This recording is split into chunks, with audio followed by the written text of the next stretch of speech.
wala na po si Mang Biloy. Anong wala? Patay na po siya. Yun ang sabi ng aswang. Pinatay na niya si Mang Biloy. Kaya wala nang epekto yung ginawang orasyon sa buong bakuran. Naparito ako para sunduin ka, Lloyd. Halika na, tumuwi na tayo. Dadalhin na kita sa kuta.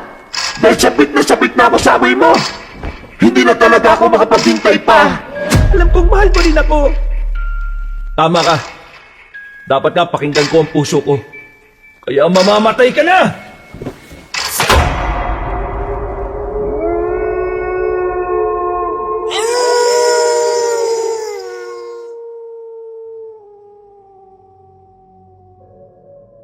Pinagpalang araw sa inyo, kabanong, ganun din sa mga kabangers at sa ating mga kayanggaw. Itago nyo na lang ako sa pangalang Lloyd. Ako'y 20 taong gulang pa lang. Simula nang maaksidente ako, nagkaroon ako ng kakaibang kakayahan. Madalas ko itong napapansin. Hanggang sa pag-uwi ko ng bahay ng aking tatay John, ay makakatagpo ko ng isang misteryosong babae na nagngangalang Amelia. Dito na rin magsisimula ang mga kababalaghan at makakaengkwentro ako ng isang manananggal. May mga mabibiktima ang halimaw, pero ang mas nakakatakot ay hahabol-habulin rin ako nito. Kabanong, kabangers at mga kayanggaw, ito ang aking kwento.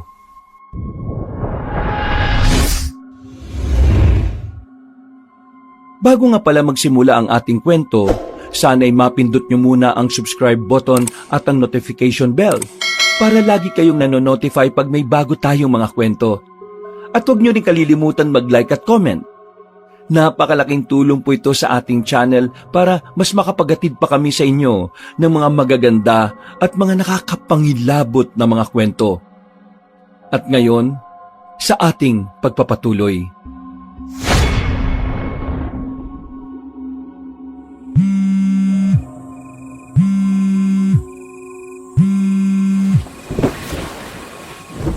O Tay, kumusta po? Bakit napatawag kayo? Aba, marunong na kayong gumamit ng cellphone, ha? Naturuan na ako ng mama Estra mo eh. Madali lang naman pala. Mainam po kung ganon. Teka, bakit nga po kayo napatawag? Kukumustahin lang sana kita. Okay lang naman po ko, Tay. Nabalita ko sa tita Belen mo na nawalan ka rin ng trabaho ah. Napalis na raw kayo roon sa tindahan ni Aling Nena. Oo nga po, Tay eh. 1 linggo na po. Hinihintay na lang namin yung huling sahod namin. Tay, okay na rin po yun. Kesa lagi kaming pinagbibintangan nun ni Aling Nena. Ayaw niyang maniwala na yung kamag-anak niya yung nagnanako ng pera at ng mga paninda niya eh. Hayaan mo na. Kapag nakuha mo yung sahod mo, pumunta ka na muna sa bahay. Pumayag naman na ang tita Belen mo eh. Wala naman pong problema kay tita. Ang tanong po, okay lang ba sa asawa mo na pupunta ako dyan? Abay, oo naman. Wala namang problema sa mama Estra mo. Siya nga nagsuggest na pumunta ka ron sa bahay eh. Kapag doon ka na lang din mag-apply. Ayaw mo naman kasing magpatuloy ng pag-aaral eh. Sige po, Tay. Kapag nakuha ko na yung sahod, tatawag po ako kapag pupunta na ako ron doon sa bahay nyo. Salamat po ah. Pakisabi na rin kay Mama Estra. Makabahay nyo naman ka dyan. Bahay mo rin naman kasi yon. Ayaw mo lang tanggapin. O siya, sige. Mag-ingat ka dyan ha. Opo, kayo rin po, Tay. Pagka-drop call ay muli akong sumalampak sa kama, kabanong. Ayaw ko mang aminin sa sarili, masaya ko sa sinabi niyo ni tatay. Sa totoo lang kasi, ay namimiss ko na rin na makabanding siya. Magmula kasi na mag-asawa siya ulit noong nakaraang 2 taon, nawalan na rin kami ng komunikasyon masyado dahil lumipat na sila sa ibang probinsya. 3 buwan lang din pagkalipat ay nagpunta naman sila sa ibang bansa. Nagstay na ako noon kay Tita Belen, kapatid ng namatay kong nanay Dina. Mas mahigpit ang tita ko kaya hindi ko rin magawa ang mga gusto ko. Kapag may pagkakamali ay palagi akong nasisermonan. Kaya namiss ko talaga ng husto ang tatay ko. Bilang ama at lalaki, nauunawaan niya kasi ang mga galawan ng isang katulad ko. Nanalangin ako bago matulog At dahil sa pagod nung araw na yon, kaya nakatulog din kagad ako. Pero dinalaw na naman ako ng isang kakaibang panaginip. Sa tagal ng panahon ay ngayon na lang ulit ito nangyari. Simula kasi na maaksidente kami ni nanay ay madalas na akong dinadalaw ng masamang panaginip. Dumarating tuloy sa punto na binabangungot na nga ako. Kung minsan ay may mga kakaibang nilalang na hindi ko alam kung totoo. Kung minsan naman ay mga mukha ng normal na tao pero hindi ko naman sila kilala. Sabi ng doktor sa akin, dala raw ito ng trauma dahil sa aksidenteng nangyari sa amin ni nanay. Pero para kay Tita Belen ay marahil daw nabuksan ng sixth sense ko dahil sa nangyari. Posible raw na babala sa ngayon o kasalukuyan sa tuwing dadalawin ako ng masasamang panaginip o bangungot. Naniniwala ako sa sinabi ng aking tiyahin dahil may mga pagkakataon na nangyayari ang ilan sa mga masasama kong panaginip. Katulad na lang ng pagkamatay ng kapitan sa amin. Pati nung nasa sasakyan ng tatay ng kababata ko at kung ano-ano pa. Kaya sa tuwing may ganitong sitwasyon ay naaalarma na rin ako, kabanong. Naabutan ko ang sarili ko na nakatayo sa isang bukuhan. May nakita ko roon na imahe ng isang nilalang. Pero dahil sa madilim, kaya hindi ko naaninag kung sino. Nakatalikod din kasi sa akin. Humakbang ako papalapit para sana makilala pero bigla na lang may dumagundong. Napalinga-linga ako sa paligid dahil dito. Pero alam ko na kapag nakakarinig na ako ng dagundong ay sinyalis na to ng masamang panaginip o bangungot. Kaya imbis na humakbang palapit ay umatras ako. At doon ay nakita ko ang namumulang mga mata ng nasabing nilalang. Ang mahaba nitong buhok ay kumalat sa ere. Hindi ko man maaninag ang kabuuan ng mukha pero nangilabot pa rin ako dahil sa nakakatakot niyang pag-aralgal na pag-ungol. Panaginip lang to! Panaginip lang to! Panaginip lang to! Hindi to panaginip lang! Biglang sumunggab sa akin ang kung anong nilalang dahilan para ako mapablikwas ng bangon. Pagdilat ng mga mata ko ay maliwanag na. Nakabukas kasi ang bintana ng kwarto ko kaya umabot sa akin ang sinag ng araw. Naririnig ko na rin sa labas si Tita Belen na nagwawalis habang nakikipagpalitan ng kwentuhan sa kaututang dila niya. Nagpasalamat muna ako sa Diyos at kinalimutan ko ang masamang panaginip. Sa buong isang linggo ay halos 2 o 3 beses ko yatang napapanaginipan ang tungkol sa nakakatakot na nilalang. Pero hindi ko na to sinabi kay Tita Belen dahil baka hindi na niya ako payagang magpunta pa kay tatay kung magkataon. Sumapit na nga ang araw. Nang makuha ko ang huling sahod sa tindahan ni Aling Nena, ay lumarga na ako. Nagbigay lang ako ng 2,000 sa aking tiyahin at ang natitirang pera ay tinabi ko para may panggastos. Halos 12 oras ang naging biyahe mula sa probinsya namin bago ko marating ang lugar kung saan nakatira si Tatay John at Mama Estra. Maliwalas ang lugar at malayong-malayo to sa lugar na tinitiran ko roon sa bahay ni Tita Belen. Dito kasi ay napakatahimik. Magkakalayo ang mga bahay. Samantalang doon sa amin ay halos dikit-dikit na rin kahit pa probinsya rin kami. Mukhang ayos sa lugar na to ah. Habang naglalakad-lakad ay pinagmamasdan ko rin ang iba pang mga magagara at naglalakihang bahay. Feeling ko tuloy ay nasa subdivision sila nakatira kahit hindi naman.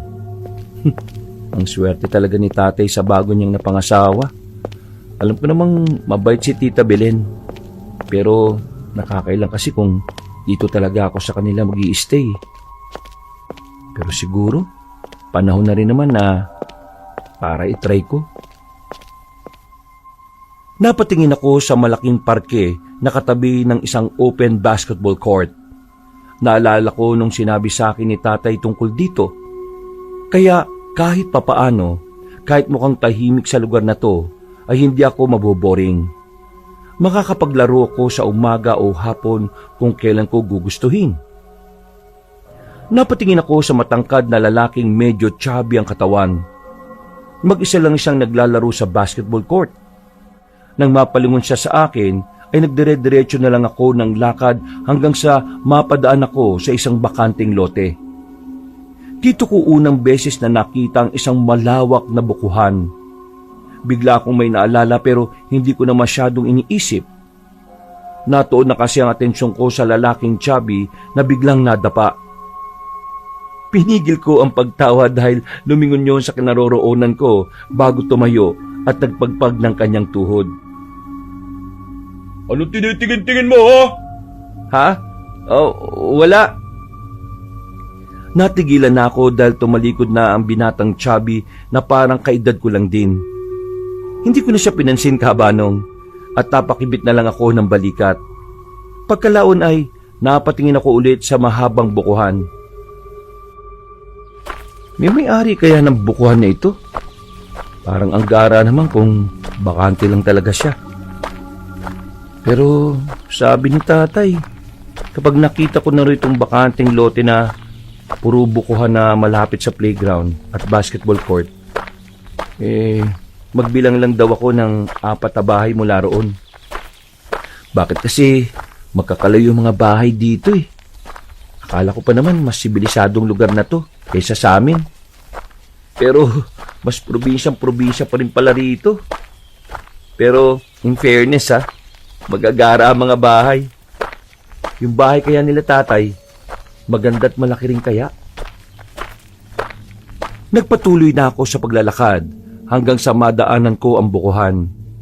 Tumingin ako dito at iginala ang paningin hanggang sa may maaninag akong tao sa bandang gitna. Siningkitan ko ang aking mga mata para makita ng mas malinaw. Doon ko nakumpirma na isa yung dalagita. Mahaba ang buhok, tisay, hindi katangkaran, balingkinitang postura ng katawan at maganda. Ito ang unang beses na nakakita ko ng tila Diyosang nilalang. Ang ganda naman niya. Anong ginagawa niya ron? Sino kaya siya? Dahil sa nakatutok ang atensyon ko sa kanya, hindi ko na malayang may sasakyan na sa likuran ko. Napalingon na lang ako roon matapos marinig ang busina ng isang tricycle. Napagilid ako at pagkalampas nito sa akin ay muli kong nilingon ng babae. Pero katakatakang bigla na lang siyang nawala.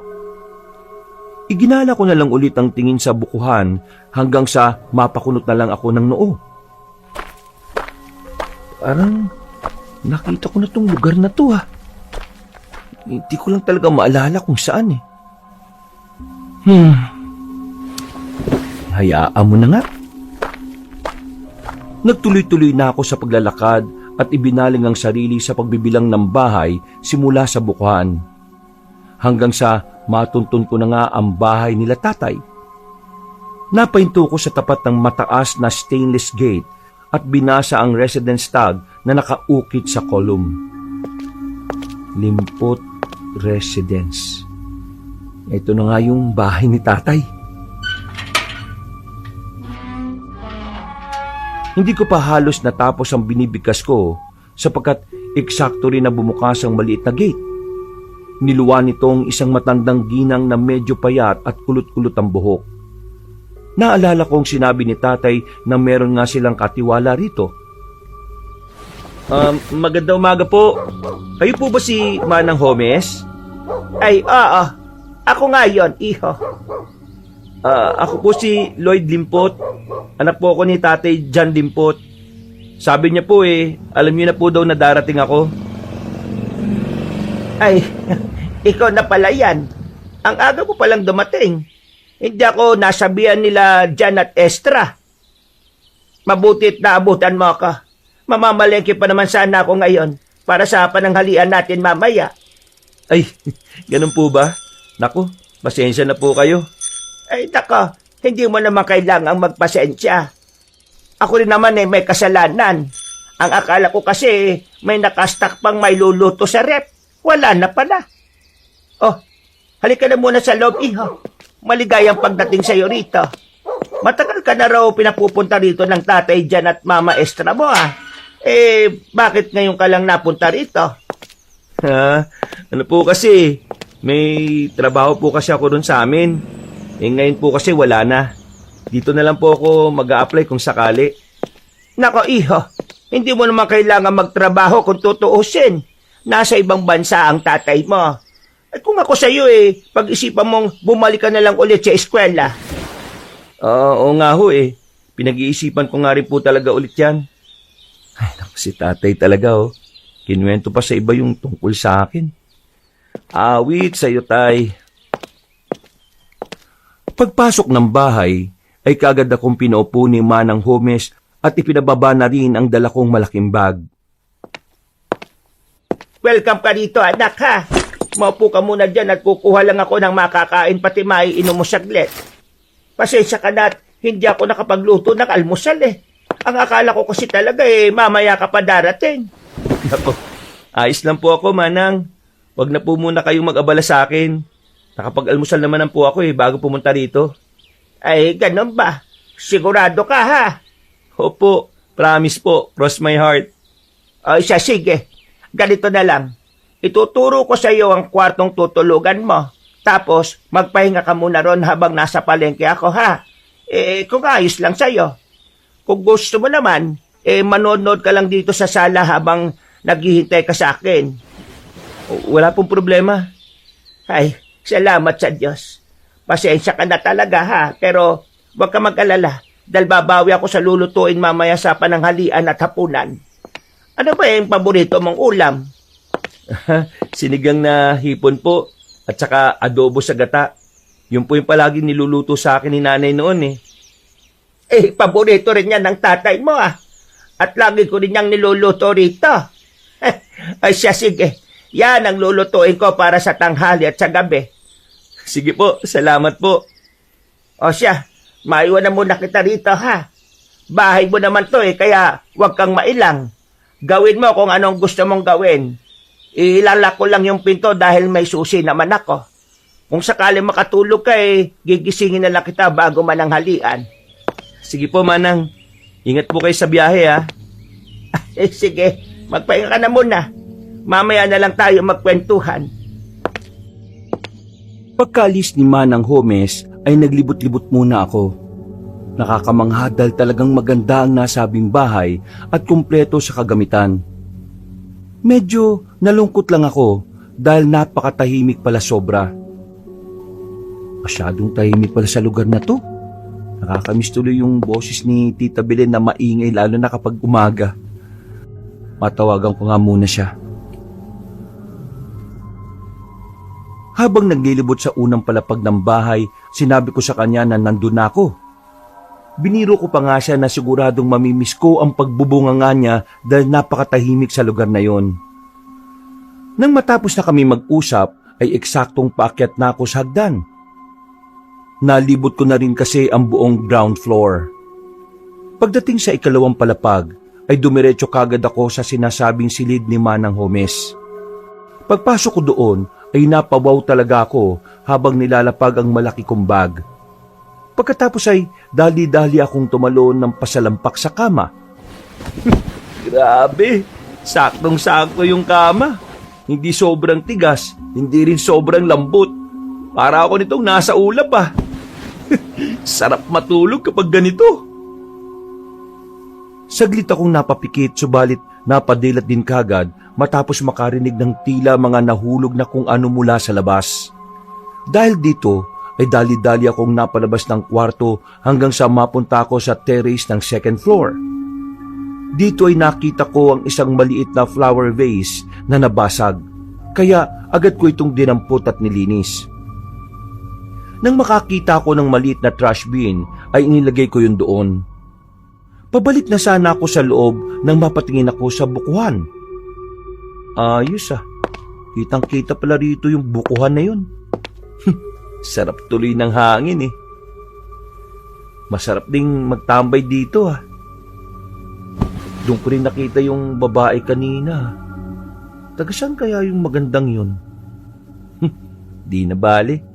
Kung taga dito siya, siguradong makikilala ko rin naman siya kaagad. Bumalik na ako sa loob ng kwarto at nagpalit ng pambahay na damit. Pagkatapos ay bumaba na ako sa ground floor. Sa sala ko para manood muna ng TV. Nakakaboring din kasi ang pakiramdam na mag-isa. Naisip ko tuloy kung hanggang kailan ako magtatagal dito. Sanay pa naman ako sa mataong lugar at maraming kausap palagi. Naglipat-lipat ako ng channel at sa pagpapatuloy ng panonood ng TV, di ko na namalayang nakaidlip na pala ako. 10:30 na ng umaga ako nagising dahil sa ingay sa labas. Pagsilip ko sa bintana ay nakita ko ang iilang tao at isang tricycle na nakatigil doon. Nag-uusap-usap sila tungkol sa interesanting bagay kaya pasimple akong nakinig. Hininaan ko ang TV at napakunot ng noo sa aking mga nalaman. May nakita na naman daw patay? Na naman? Ikalawa na raw ito ngayong buwan?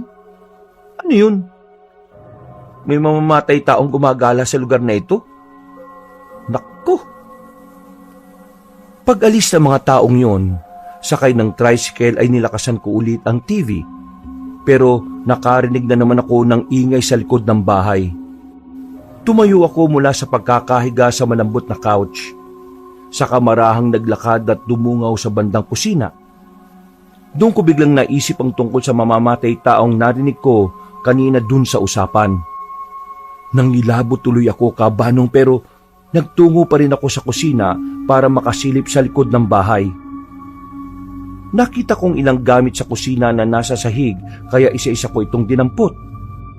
Iginala kong tingin hanggang sa madako ito sa half-screen, half-aluminum screen door na umuwang ng kaunti at parang merong lumabas mula roon.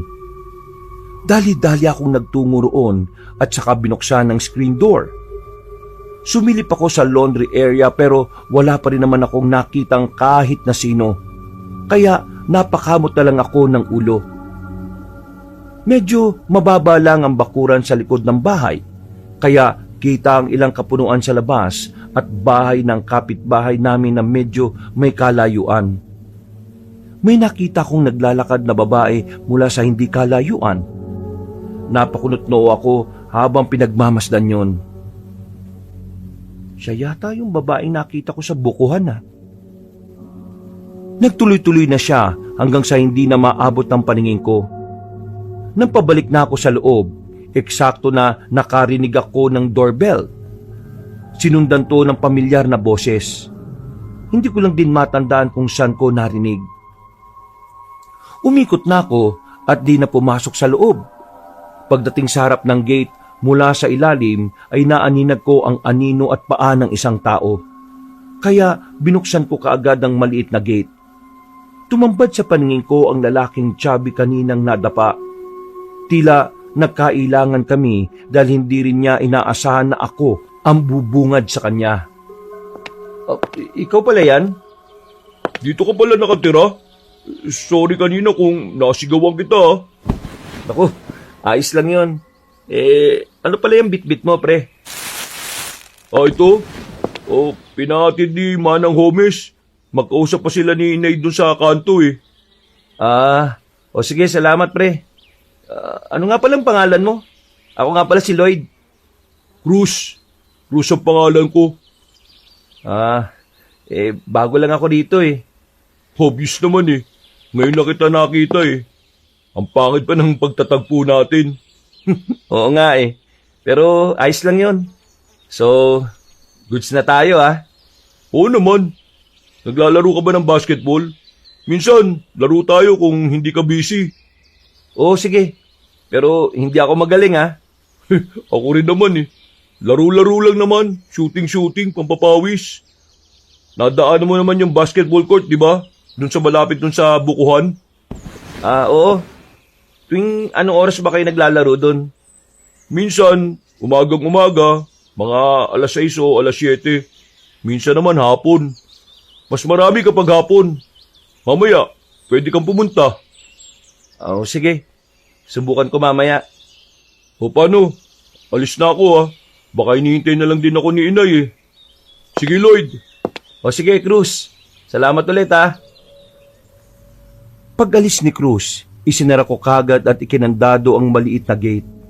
Saka nagtungo sa kusina para ilagay sa center table ang bitbit na eco bag. Napasilip ako sa bintana sa labas at nakita ko na naman ang misteryosang babae na naglalakad naman pabalik kung saan siya galing kanina. Napapakunot ako ng noo habang pinagmamasdan yun. Bakit naman parang palakad-lakad yung babaeng yun? Nang mawala na siya sa paningin ko, ay bumalik na ako sa sala para manood ulit. Makalipas ang ilan pang minuto ay narinig ko nang bumukas ulit ang gate. Kasunod nito ay pumasok na si Manang Homes. Pagpasok ay ngumiti kagad to sa akin. Pinatay ko naman ng TV at sinundan siya sa kusina. Tapos ka na bang manood? Bakit pinatay mo na kagad yung TV? Baka po kailangan nyo ng tulong ko eh. Ay nako, kayang-kaya ko na ito, iho. Hindi rin po kasi ako sanay ng walang ginagawa eh. Kaya kahit ano na lang pong pwede kong itulong. Ganun ba? Kung marunong kang magbalat ng patatas, o sige, ikaw na ang bahalang magbalat niyan. Mag-aadobo tayo ngayon ha. Adobo sa gata, tapos mamayang gabi na yung sinigang na hipon. Ay, sige po. Habang hinugasan ko ang patatas, ay nililinis naman ni Manang ang manok. Nagbukas rin siya na mapag-uusapan namin para hindi rin naman kami maboring habang nagluluto. Butit na kilala mo na si Cruz. Mabait na bata yon. Kaibiganin mo para hindi ka maboring dito. Wala pang kahit na anong bisyo at puro sports lang ang alam nun. Oo nga ho eh. Nagkaya nga po maglaro ng basketball. Susubukan ko po mamayang hapon. Ay mainam para hindi ka ma-stuck dito sa bahay. Ako nga umay na rito. Mabuti na lang din at naisipan mo nang tumira dito. Kahit papano may makakausap na ako. Kapag pwede mo siyang i-invite dito sa atin para maingayan naman ng konti itong bahay. Sige po. Siya nga po pala, Manang. Ano yan? Kanina po kasi, habang nanonood ako, may tricycle na huminto dyan banda sa harapan natin. Tapos, may mga tao rin. Narinig ko po silang nag-uusap-usap eh. Ang sabi nila, may natagpuan na naman daw patay malapit dun sa bukid. May bukid pa po palang malapit dito sa atin. Tapos, ang sabi, pangalawang beses na raw po yun ngayong buwan na ito. Ay, doon yung bukid sa kabilang dulo. Kapag dinare-diretso mo pa yung daan dyan pakaliwa. Tungkol dun sa sinasabi nilang namatay na 2 beses na yung buwan, yung narinig mo, Lloyd. Medyo nakakaalarma na nga eh. Kaya nagtagal din ako sa pakikipag-usap kay Donna, yung nanay ni Cruz. Kasi konsehala yun dito sa atin. Pagmimitingan raw nila yung tungkol doon para mailapit sa munisipyo at makahingi ng tulong sa mga pulis. Ganun po pala. Ano po yung mga nakitang patay? Sabi, mga binata raw. Para mga kaedad nyo ni Cruz. Pero ang sabi, mga drug addict daw yung mga yon. Kaya sinadyang patayin. Kaso, sabi ng mga nakakita sa bangkay kakaiba raw yung pagkamatay Hindi naman sila piniringan o tinali o ginilitan ng leeg. Bakit po? Ano ba nangyari sa mga biktima? Sabi nung kumari kong nakakita ron sa 2 biktima para raw kinalkal yung katawan Tapos nagkalat daw yung ibang parte ng laman loob. Ay, grabe naman po pala. Kaya nga, kinukwento pa lang sa akin parang naduduwal na ako. Biru-biruan nga ng mga taga dito baka mabangis na hayop o kaya aswang ang gumawa nun sa mga biktima. Ano ho? Aswang? Meron pa po bang aswang sa panahon ngayon? Oo naman. Kahit medyo makabago na ang panahon ngayon nasa probinsya pa rin naman tayo. Pero kahit sinasabi kong may aswang, duda pa rin naman ako na aswang ang gumawa nun sa mga biktima. Malamang talaga yan mga masasamang loob yun na pinatumban na. Hay, aya ikaw mag-ingat-ingat lang din na. Kung lalabas ka huwag ka nang masyado magpapagabi ha. Ay, opo. Salamat po sa paalala, Manang. Oh, ito po. Tapos na po ako magbalat at maghiwa ng patatas. Ay siya, magpahinga ka na lang muna o manood. Tatawagin na lang kita kapag manananghalian na. Pagkatango ay umihi muna ako sa CR bago bumalik sa sala para libangin ang sarili sa panonood. Makalipas ang ilang pang oras, nang matapos na sa pagluluto si Manang Homes, ay narinig kong nag-ring ang cellphone niya. Pagkatapos noon ay nagpaalam siya sa akin saglit dahil may pupuntahan lang sa kapitbahay. Sinabihan niya rin ako na kung gusto kong kumain ay pwede na akong mauna. Pero sinabi kong hihintayin ko na lang siya dahil hindi pa naman ako nagugutom. Masarap din kasi ang may kasabay. Pagkaalis ni Manang Homes ay nagpatuloy ako sa panonood. At habang hinihintay siyang bumalik ay meron akong nahagip sa gilid ng mga mata mula sa labas ng bahay. Parang may dumaan sa tapat ng bahay. Napansin ko kasing may anino sa ilalim ng gate. Napatingin ako sa banda roon, pero hindi na rin ako nakatiis. Kaya lumabas ako ng bahay para makasiguro ay binuksan ko ang maliit na gate. Nagulat ako nang tumambad sa aking paningin ang misteryosang babaeng kanina na nakita ko roon sa bukana at sa likod ng bahay. Napakunot ako ng noo pero hindi ko pinahalata. Tumingin lang ako sa kanya habang naglalakad-lakad. Hanggang sa mapatingin siya sa akin at biglang ngumiti. Hi! Hello. Pasensya na pero kayo na pa kita nakikita na palakad-lakad eh. Saan ka pa pupunta? May nahanap lang kasi akong halamang gamot. Sabi kasi ng lola ko, dito lang daw yun makikita eh. Ganun pala. Bago ka lang dito, no? Oo, kadarating ko lang kanina. Sabi ko na nga ba eh. Ngayon ko lang kasi kita na amoy. Humahalimuya ka. Ha? Anong sinasabi mo? Wala yun. Kalimutan mo na lang. Ako nga pala si Amelia. Medyo matagal na rin ako sa lugar na to. Pero wala akong masyadong kakilala. Sa katunayan, ikaw lang talaga ang una kong nakausap dito. Talaga? Parang binobola mo lang naman ako eh. Totoo yung sinasabi ko. Ano nga pala pangalan mo? Lloyd. Nice meeting you, Amelia. Ano nga ulit yung hinahanap mo? Ang ibig kong sabihin eh, ano nga lamang gamot yun na sinasabi ng lola mo? Tawa-tawa. Alam ko yung halaman na yun Doon sa amin, kadalasan, nasa gilid sila ng mga mamasamasang lugar o pader. Hindi kaya, kanal pa nga eh. Talaga? Pwede mo ba akong samahan? Nakakita na naman ako noon pero medyo nalilito lang ako sa itsura. Oo naman. Tara. Sinamahan ko na nga muna siyang maghanap-hanap sa gitna ng tirik na araw, Kabanong. Nagkwentuhan na rin kami ng ilang mga bagay pero hindi niya naman nabanggit kung saan siya banda nakatira. Hindi ko na rin muna masyadong inusisa dahil baka mapaghalataan akong interesado sa kanya. Maganda kasi talaga si Amelia sa paningin ko, Kabanong. At palagay ko nga, crush ko na siya. Hindi lang pala crush, kundi parang na love at first sight na yata ako sa kanya. Marami pa kami mga napag-usapan. Hindi ko na nga tanda ang iba dahil ang totoo ay mismong sa kanya ako nakafocus. Hanggang sa matalakay namin ang tungkol sa binatang nakitang patay doon banda sa bukid. Natakot kaya ako nung marinig ko yung kanina. Ang sabi nga ng lola ko, hindi raw ordinaryong tao ang gumawa nun. Aswang daw. Yan nga din ang sabi ni Manang Homes. Totoo bang may mga aswang pa sa panahon ngayon? Oo naman. Mas tagulan sila ngayon kumpara nung unang panahon. Marami na kasing panlaban ng mga tao sa kanila eh. Kaya dapat pa rin silang katakutan. Kung minsan kasi, nagpapanggap silang mababait para makapambiktima ng tao. Ay, ganun ba?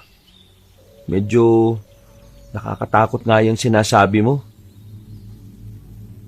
Natigilan na ako sa pagsasalita dahil biglang nagtama ang mga mata namin. Sa hindi malamang kadahilanan ay bigla na lang akong may naalala. Para bang nangyari na ang ganito. Hindi ko lang maisip kung saan o kailan. Habang tumatagal ang aming titigan, ay tila ba nakakaramdam ako ng kakaiba na hindi ko rin maintindihan. Napansin ko na parang nagbago ang kulay ng kanyang mga mata.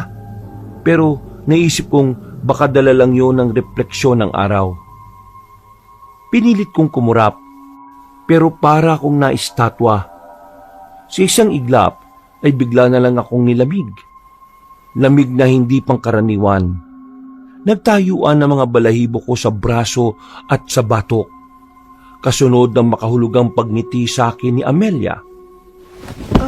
Okay ka lang? Ha? Salamat sa tulong mo Uwi na muna siguro ako. Masyado nang tirik ang araw Baka mamaya na lang ako ulit maghanap. Nakakuha naman na tayo Ha? Nakakuha na tayo? Paano? Ito naman, nakalimutan mo na kagad. Ikaw pa nga yung nagturo sa akin kanina Ako? Oo. O sige na, aalis na ako. Baka kapag nagtagal pa ako dito hindi na ako makatiis pa. Katatapos ko pa lang naman kumain. Baka mapakain na naman ako. Hindi ko na siya nausisa dahil tumakbo na si Amelia palayo, Kabanong. Nang mawala siya sa paningin ko, ay saka ko lang napagtanto na nasa tapat na pala ako ng bukuhan. Napakunta ko ng noo na punong-puno ng pagtataka. Ang alam ko kasi ay doon lang kami sa tapat ng bahay naghahanap ng tawa-tawa. Napakamot ako ng ulo hanggang sa tila magising ako sa katotohanan nang tumapik si Manang Homes. Ay, nagawa mo dyan, anak? Ba't nandito ka sa tapat ng bukuhan? Po? May bahay pa dito sa looban ng bukuhan? Wala namang bahay dyan. May may-ari niyang lupa kaya bawal magtayo ng bahay dyan. Hindi taga rito yung nakabili pero hindi ko rin alam kung bakit di pa tinatayuan ng bahay. Siguro nang hihinayang sa mga puno ng buko. Ganun ba? Pero bakit dito tumakbo si Amelia? Siguro may mga tago siya naman doon para mas madali siyang makauwi. Oo, tara na nga sa bahay para makakain na tayo ng pananghalian. Tirik na rin ang araw at masakit na sa balat. Sumunod na nga ako kay Manang Homes, Kabanong. Pero napatingin pa rin ako sa bukuhan na punong-puno ng pagtataka. Habang papasok sa loob ng bahay, ay napapaisip pa rin ako dahil sa kakaibang pakiramdam nung nagkatinginan kami ni Amelia. Ganito ba talaga kapag na love at first sight? Ang garaan naman pala ng pakiramdam. Hindi ko na masyadong pinagtuunan nyo ng pansin dahil narinig kong nag-aasikaso na si Manang sa kusina. Tumulong na lang ako at sabay na nga kaming nananghalian. Nang matapos na, nagpaalam siyang magpapahinga muna na tinanguan ko na lang. Nagpunta na rin muna ako sa silid ko at natulog. Medyo inaantok din kasi ako pagkatapos ng masarap na pananghalian. Sa hindi inaasahang pagkakataon ay nanaginip na naman ako patungkol sa lugar na to. Pagkadilat ng mga mata ko ay doon ko na nga naalala ang tungkol kay Amelia. Yung bukuhan na yun, dito pala yun sa lugar ng tatay ko. Pero si Amelia, imposible naman na siya yun yung parang demonyo na nakikita ko. Posible kayang nasa alanganin ng buhay niya? Naku, wag naman sana. Pasado 4:00 ng hapon, nagpaalam ako kay Manang na pupunta lang ako sa court para maglaro ng basketball. Pumayag siya kaya gumayak na kagad ako. Mabilis ako nagtungo sa nasabing lugar. At nang muling mapadaan sa bukuhan ay saglit akong napahinto at napatingin ulit dito bago magtuloy-tuloy. Naabutan ko na nga ron si Cruz na naglalaro. Nang makita niya ako, ay tumigil siya at pinakilala ko sa mga kaibigan niyang sina Juan at Andel. 5:30 nang matapos kami sa paglalaro. Naiwan na kami ni Cruz dahil may pinuntahan ng dalawa naming kasama. Dahil sa iisa lamang ang daan namin, kaya nagsabay na kaming umuwi. Nang mapadaan kami sa bukuhan, ay napatingin na naman ako rito. Habang nagkukwento si Cruz ng kung ano-ano. Nang makalagpas na kami roon, ay bigla siyang nag-iba ng usapan. Ay, siya nga pala pre. Napansin ko lang kanina. Titig na titig ka ron sa bukuhan ah. Bakit? Ha? Oh, wala naman. Ay, siya nga pala pre. May kilala ka bang Amelia? Amelia? Wala pre. Bakit? Okay. May nakilala kasi ako kanina. Tumakbo nun sa bukuhan eh. Inulungan ko pa namang maghanap ng tawa-tawa. Oh? Talaga? Oo pre. Alam mo bang may mga kwento-kwento tungkol dyan sa bukuhan? Kaya mag-iingat ka dyan ha. Ha? Anong kwento-kwento naman dyan? Yung bilog raw ang buwan, may nakikita dyan ng mga taga rito. Alam mo kung ano? Ano pre? Maraming tumatay dyan sa galit nila sa bumili ng bukuhan. Loko-loko ka. Akala ko pa naman talaga eh. Nakakatakot na yung sasabihin mo. Puro kalokohan lang pala. Biro lang. Masyado ko naman palang patole. Pero wala talaga akong kilalang Amelia. Kaya mo, kapag may nakilala ko na ang pangalan ni ganon, sasabihin ko kagad sa'yo. Sige pre, salamat. O paano? Dito na ako. O sige, see you na lang ulit sa laro ha. Pumasok na kagad ako sa bahay at nag-ayos ng sarili saka nagpahinga. Pagsapit ng gabi, matapos makapagilamos ng katawan, ay nagtungo muna ako sa terrace para magpahinga. Doon ay masaya kong pinagmamasda ng mga bituin sa langit. Habang nilalanghap ko ang hangin, ay nakaamoy ako ng kakaiba. Para tong langis na ewan pero hindi ko lang matukoy kung anong uri. Para itong amoy ng kandila na hinaluan ng medyo mabahong damo. Pero di ko na yun masyadong pinansin. Naupo na ako sa bench at saka nag-selfie gamit ang may kalumaang cellphone. Gamit ang front camera ay makailang ulit akong nag-take ng picture. Nang silipin ko ito ay muntik ko nang maihagis ang cellphone. Tila may mga namumulang mga mata kasi akong nakuhanan sa likuran. Pagtingin ko sa likod, nakahinga ako ng maluwag dahil pusang itim lang pala na nakatambay sa terrace na stainless steel grill. Walang yung pusa to. Aatakin pa ako sa puso dahil sa mingming eh. Sinuway ko ang pusang itim kaya tumalon ito sa terrace na ikinagulat ko. Pero mas lalo akong nagulat dahil bigla na lang may lumipad na kung anong malaking ibong itim palayo mula sa tinalunan ng pusa. Nang mawala ang nasabing ibon, ay napatingin ako sa tinalunan ng pusa. Saka ko lang na-realize na mataas pala yun. Hindi ko na rin nakita ang nasabing hayop kaya bigla kong kinabahan. Teka, yung pusa ba yun na nagpalit ng anyo bilang ibon? Nakang tokwa, nakang teting. Ayaw ko na nga rito. Baka totoo yung sinasabi ni Mang Homes na may aswang ngayon dito sa lugar nila. Kinandado ko kagad ang pinto sa terrace. Pagkatapos ay bumaba muna ako at nagpunta sa kusina para uminom ng tubig bago matulog. Naabutan ko roon si Manang Homes na eksaktong katatapos lang din magsalansan ng mga pinagkainan namin kanina. Hindi na rin ako nakatiis na kausapin pa siya. Manang Homes, may tatanong po sana ako sa inyo. Ah, ano yon iho? Di po ba yung aswang may kakayahan silang magpalit ng anyo sa iba't ibang hayop? Oo. Bakit mo naman naitanong? Ano po kasi, may nakita kong pusa kanina sa terrace. Tapos, nung sinuway ko, tumalon. Tapos po naging malaking ibon na itim. Ay! Diyos ko po! Totoo ba yan? Opo napicturean ko nga po yung pusa. Ito po Nang maipakita ko ang larawan, ay takot na nag-sign of the cross si Manang Homes. Pinayuhan niya rin ako na burahin ang picture na sinunod ko kaagad.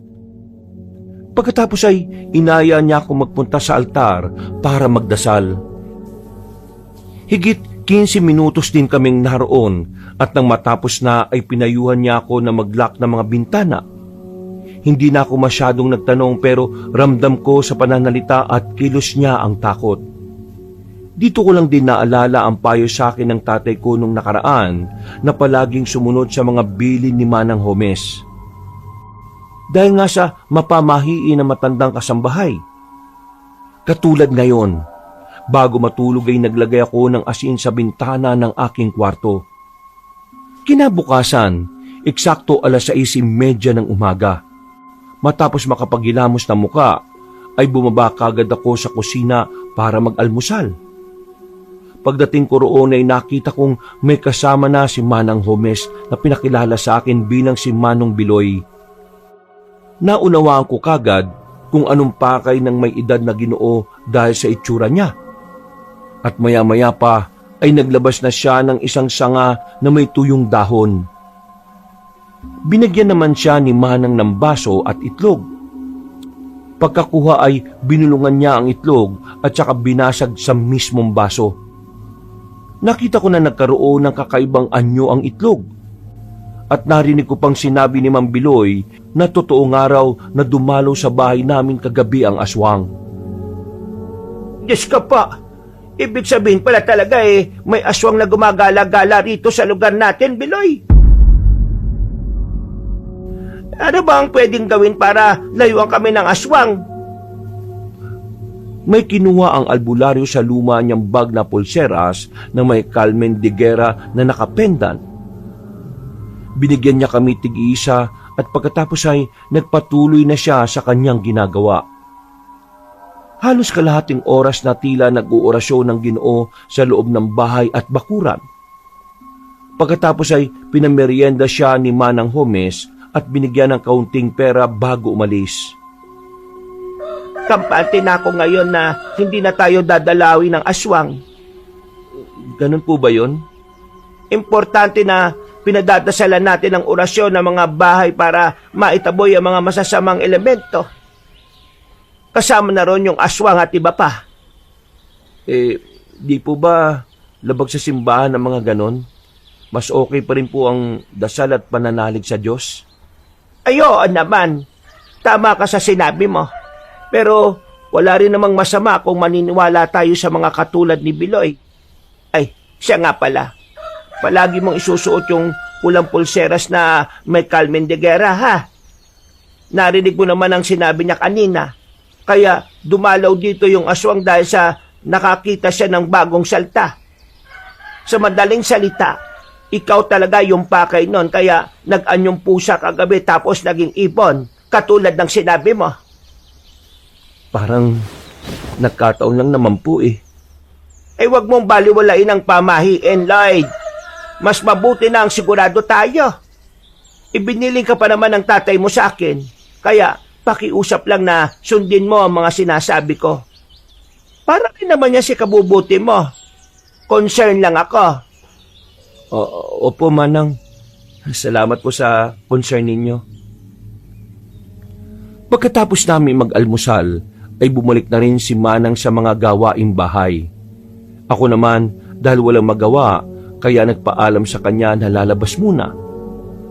Maaga pa naman kaya naisip kong magpunta sa park, playground at basketball court. Habang naglalakad ay napatingin ako ulit sa bukuhan. Eksakto naman biglang umihip ang hangin kaya mahinang nag-uyugan ng mga matatayog na dahon ng puno. Wala sa sariling napatingala ako at walang ano-ano ay meron na namang napansin na parang nakabigting tao. Pero bigla na rin namang nawala pagkurap ko. Ay nako, ang aga-aga namang namamalikmata ako. Natigilan na ako nang muling humangin at hindi ko rin alam kung bakit. Pero biglang sumagi sa akin ang panaginip ko nitong mga nakalipas. Naalala ko tuloy bigla si Amelia Cabanong at nag-alala ko para sa kanya. Kumusta na kaya siya? Hindi pa kami nakikita ngayon ah.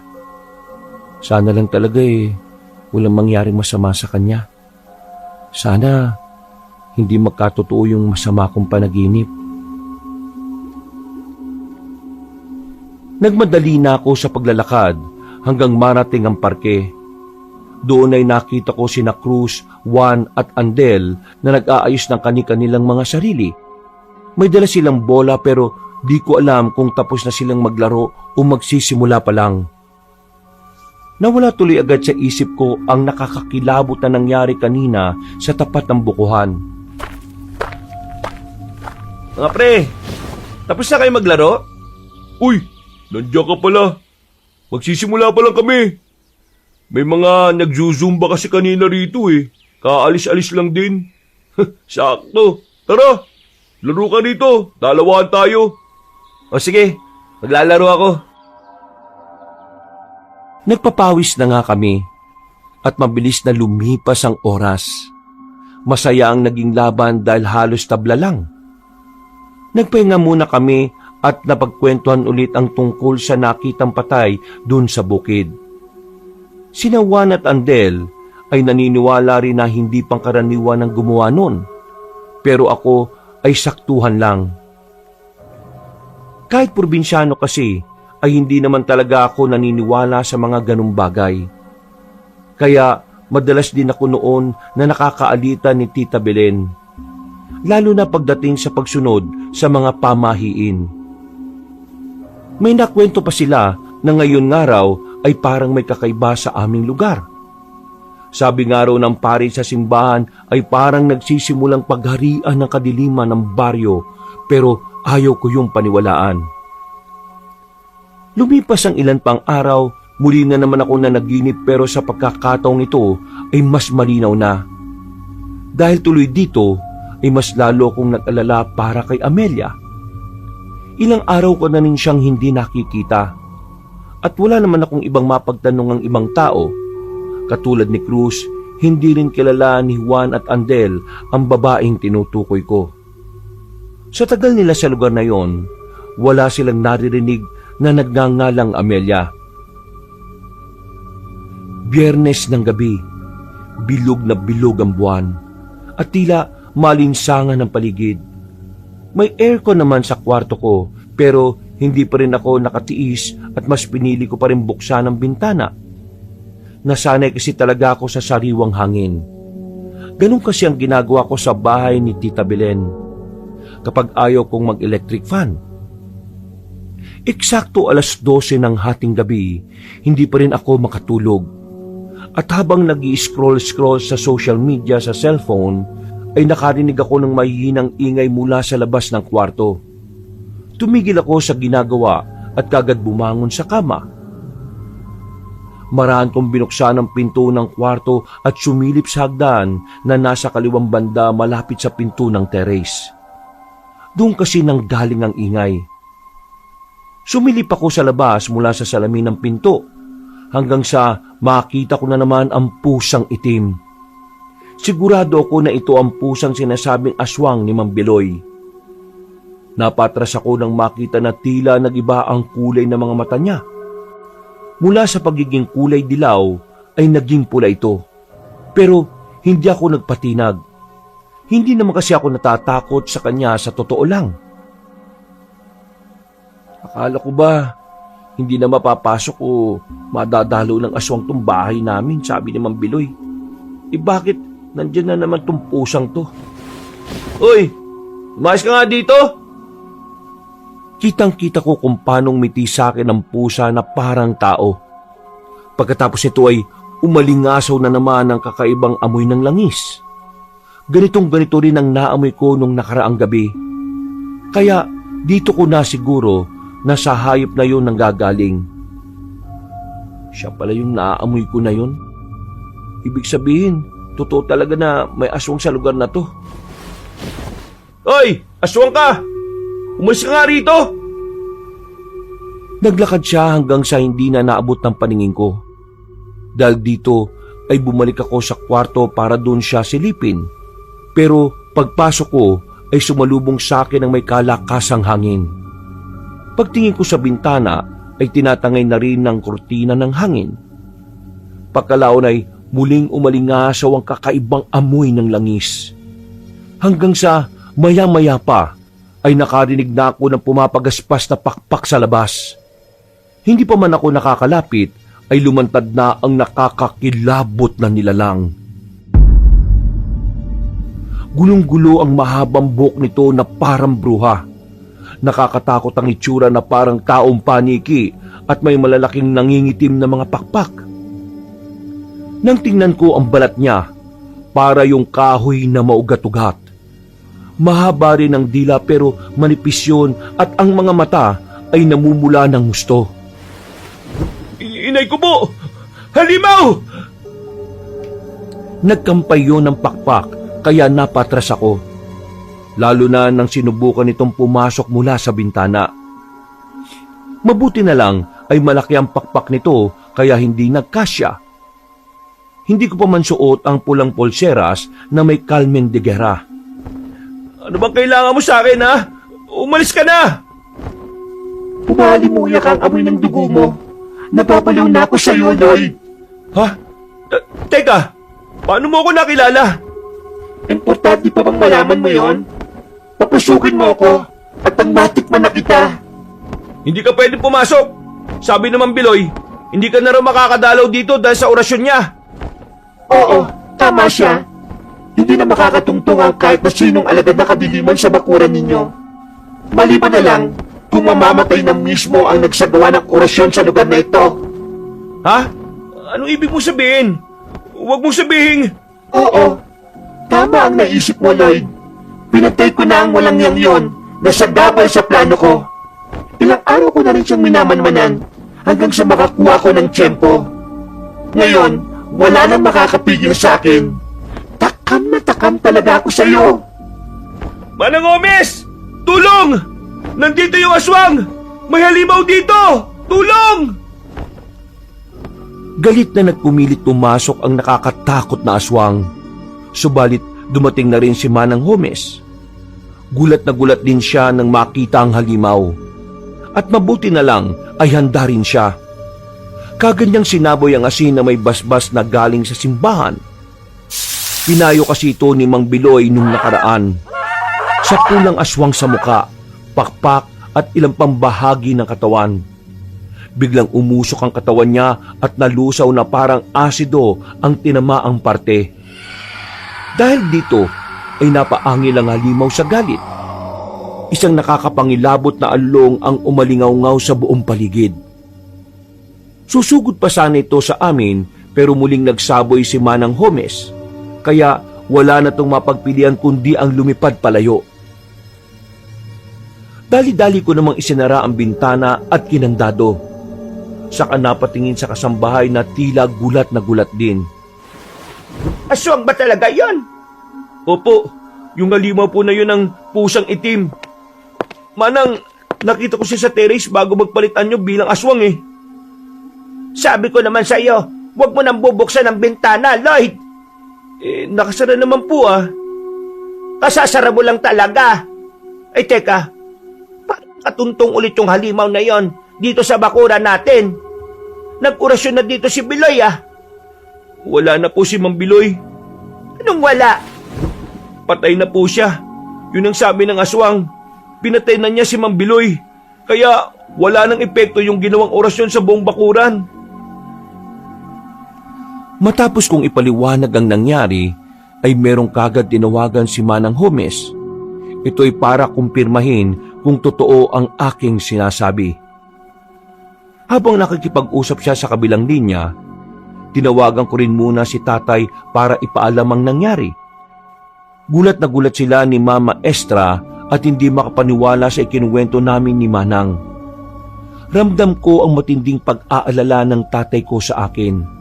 Pero sinabi ko lang sa kanya na ayos lang ako at kaya ko ang sarili ko. Alam kong sa ganoong paraan, kahit papaano ay mababawasan ang pag-aalala nila sa ibang bansa. Sinabi ko rin kay Tita Belen ang tungkol dito.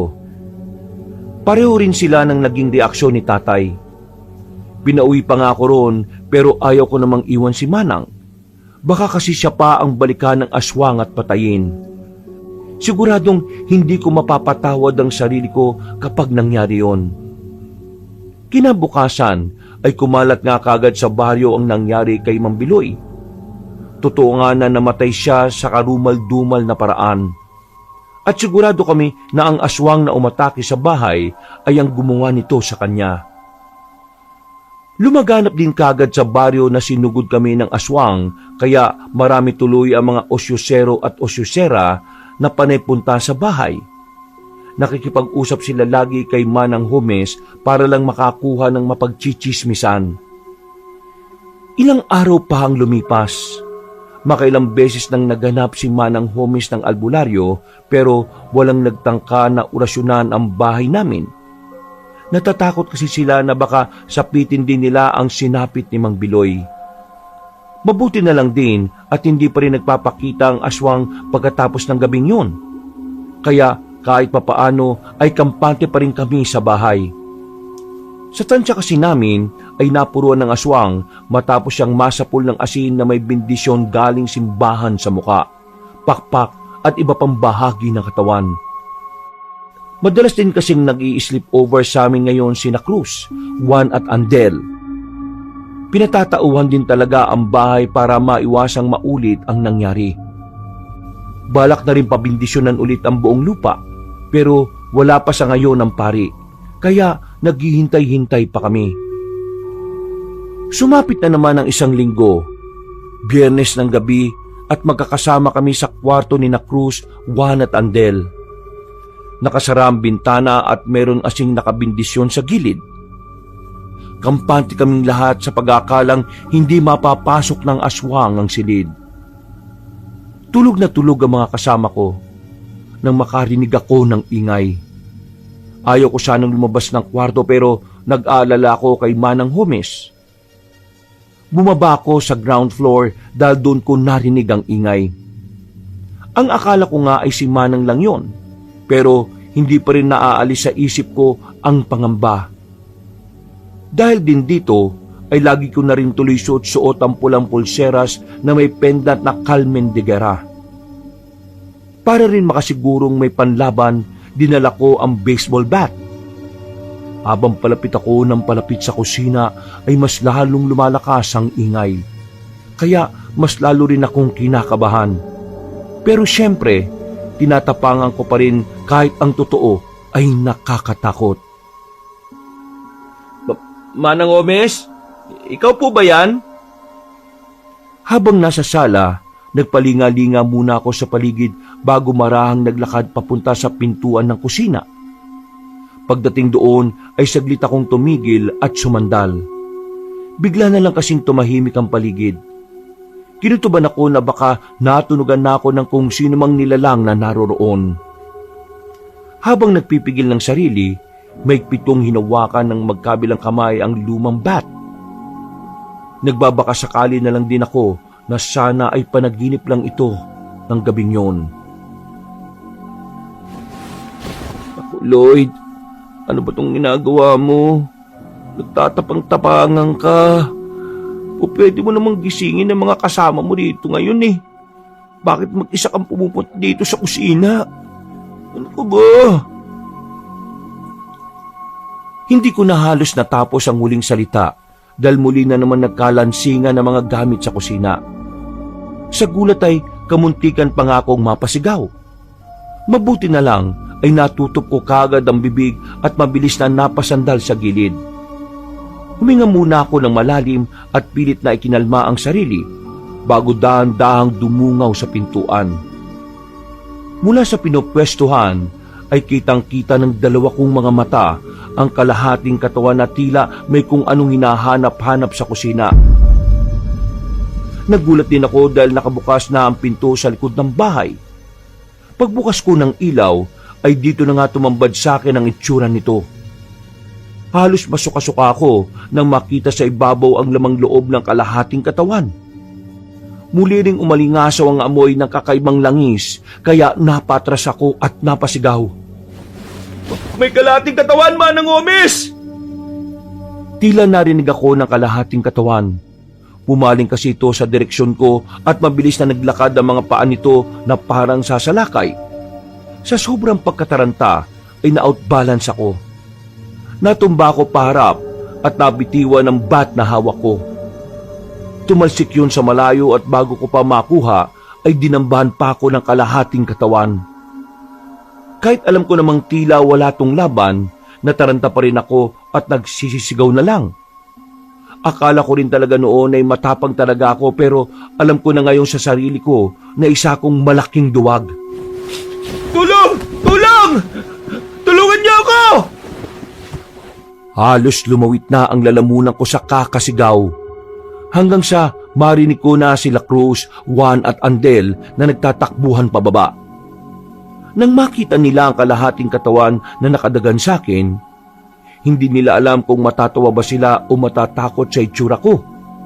Pero mabuti na lang ay dali-daling dinampot ni Cruz ang bat at hinampas ang kalahating katawan.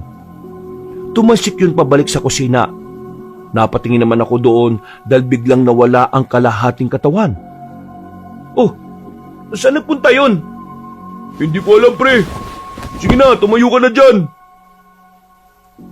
Patayo pa nga lang ako nang marinig nga namin ang mabigat na yabag ng paa mula sa kusina. Napatingin kaming apat doon at gano'n na lang ang gulat namin nang mabilis na tumakbo ang kalahating katawan. Buwisit na yan. Kahit kalahati lang, nakakatakot. Paluin mo pa, pre. Eto na nga eh. Tumakbo kayo sa hagdan, guys. Pagtungtong namin ni Juan at Andel sa ikatlong baitang ng hagdan, ay saka muling pinalo ni Cruz ang pasugod na kalahating katawan. Tumalsik na naman yon, pero sa pagkakataong yon ay tumama na ito sa pader bago lumagpak sa sahig. Lumabas na rin si Manang Homes mula sa kanyang silid. May dala siya ulit asin na may bendisyon. Nang makita niyang nagpupumilit tumayo ang kalahating katawan, ay sinaboy niya kagad ang asin. Nagkakakawag yun at maya-maya pa ay narinig namin ang nakakakilabot na hiyaw mula sa hindi kalayuan. Napadungaw kaming lahat sa bintana sa sala. Hindi namin alam kung saan titingin dahil sa lakas ng pag-angil. Pero nang muli kaming bumaling sa kinaroroonan ng kalahating katawan ay wala na ito. Dali-daling tumakbo si Manang Homes at isinara ang pinto sa likod ng bahay. Bumalik siya sa amin pagkalaon na tila hingal na hingal at takot na takot. Sigurado po kami kanina, Manang. Kinandado namin yon. Ako po mismo nagkandado. Eh kung ganon, paano nakapasok yung kalahating katawan na yon? Hindi rin namin alam eh. Nagising na lang ako kanina tapos pagtingin ko po sa kusina, nandun na yung kalahating katawan na yun. Ano po ba yun? Katawan yon ng manananggal. Paano kaya nakapasok yun dito? Palaisipan nga sa amin kung paanong nakapasok ang katawan ng manananggal sa bahay na yun, Kabanong. At dahil sa nangyaring to, ay hindi na kami halos nakatulog. Pagsikat ng araw ay umugong na naman ang ingay patungkol sa nangyari. Dahil dito ay natakot na ang mga tao sa baryo. Lalo na at 3 na ang naitatalagang namatay dahil sa aswang. Nakumpirma na nga rin na isa itong manananggal at lumabas na ako lang talaga ang target ng nasabing halimaw. Nagkaroon tuloy ng gulo dahil hiniling ng mga marami na umalis ako sa baryo dahil ayaw ng mga taga rito na naroroon ako. Kaya nagdesisyon na rin talaga ako na umalis. Habang nag-iimpake ng mga gamit, ay nagring ang cellphone ko. Sinagot ko ito kaagad nang mabasa ang pangalan ni tatay.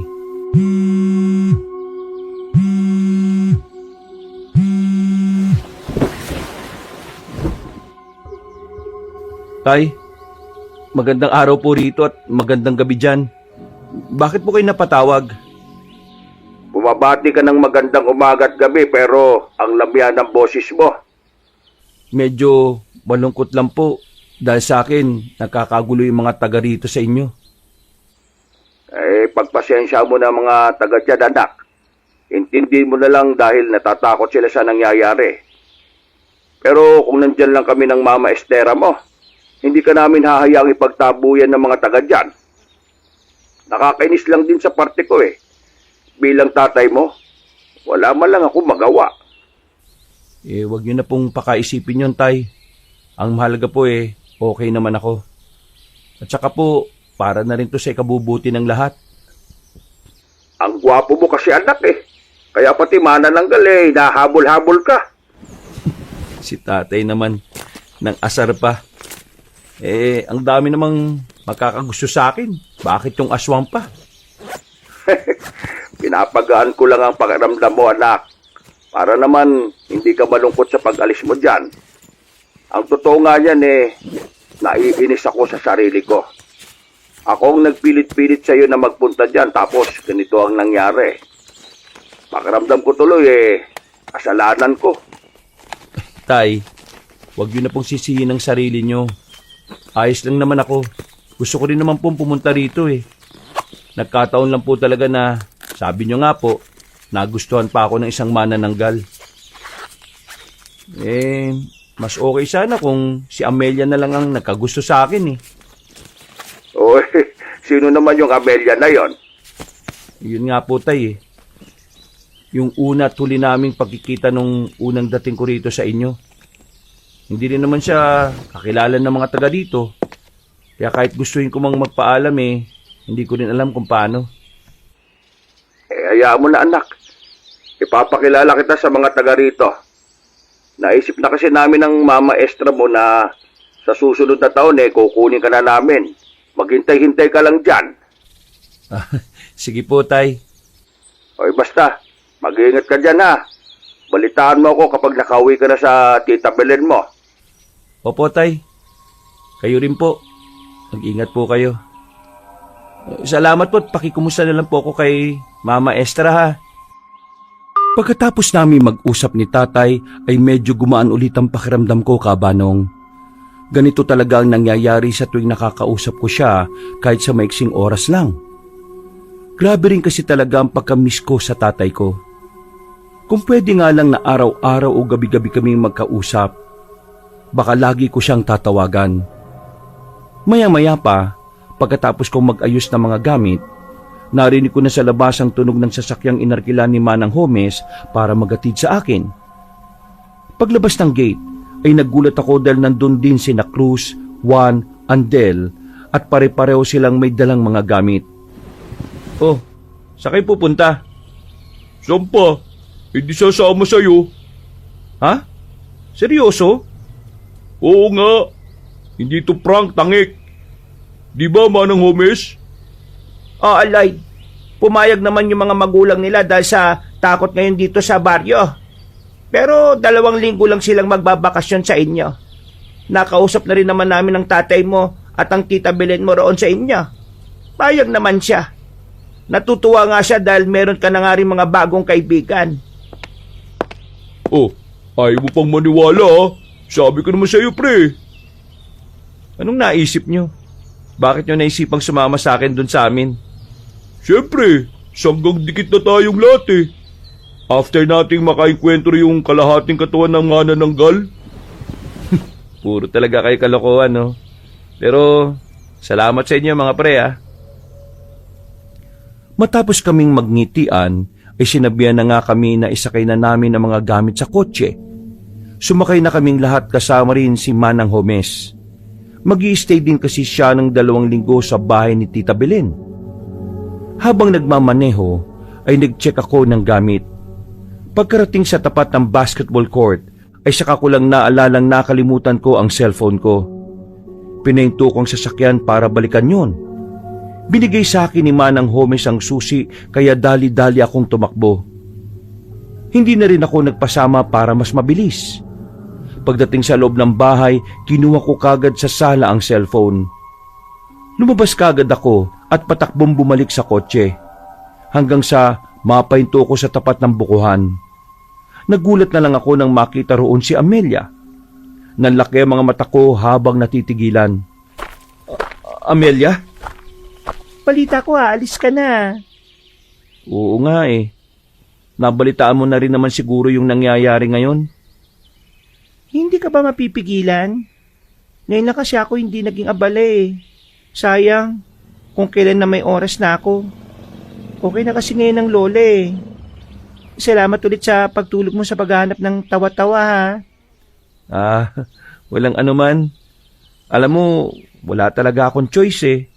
Kung sa akin lang, ayaw ko rin talagang umalis. Pero, yun ang gusto ng mga tao dito eh. Dahil iniisip nilang ako lang ang target ng aswang. Ayaw ko na rin ng gulo eh. Ang bait mo naman pala. Lalo ko natatakam na matikman ng sariwa mong dugo at karne. Kasi ang mababait na tao raw, malambot ang karne at matamis ang dugo. Ano? Hindi kita maintindihan. Bakit ka bumubulong-bulong dyan? Pasensya na. Huwag mo akong pansinin. Mabuti pala't lumabas ako. Dahil kung hindi, baka umalis ka ng hindi ko namamalayan. Oo nga eh. Mabuti na lang at nagpakita ka. At least, makakapagpaalam ako sa iyo na maayos. Nung nakaraan pa nga kita hinahanap eh. Talaga? Oo nga. Pinagtanong-tanong na nga kita dun kina Cruz eh, Juan at Andel. Pero ang sabi nila, wala naman daw silang kakilalang Amelia. Alam mo, nahihiwagaan tuloy ako sa'yo. Gusto ko nang isipin na ikaw yung manananggal eh. Pero sa ganda mong yan, parang imposible. Sus, nampola ka pa. Aalis ka na't lahat-lahat eh. Pero, seryoso. Mamimiss kita. Totoo bang mamimiss mo ko? Oo, ayaw mo ba? Gusto. Ang totoo niyan eh, ako rin. Mamimiss kita. Eh, huwag ka na kasing umalis. Dito ka na lang para makasama na kita. Hindi ko alam pero dahil sa mga sinabi niyo ni Amelia, ay parang nanayo ang mga balahibo ko sa katawan, Kabanong. Hindi dahil sa takot kundi dahil sa kakaibang sensasyon na tila bumabalot sa aming dalawa. Bumilis ang tibok ng puso ko na parang tambol. Lalo na nang lumapit siya sa akin at makipagtitigan mata sa mata. Para akong nahipnotismo sa taglay niyang kagandahan at namalayan ko na lang na naghahalikan na kaming dalawa. Parang may kakaibang kuryenteng gumagapang sa buo kong katawan at nagsimula akong makaramdam ng kakaibang init. Pero nabitin ako nang bigla siyang tumigil saka lumayo ng kaunti at ngumiti sa akin.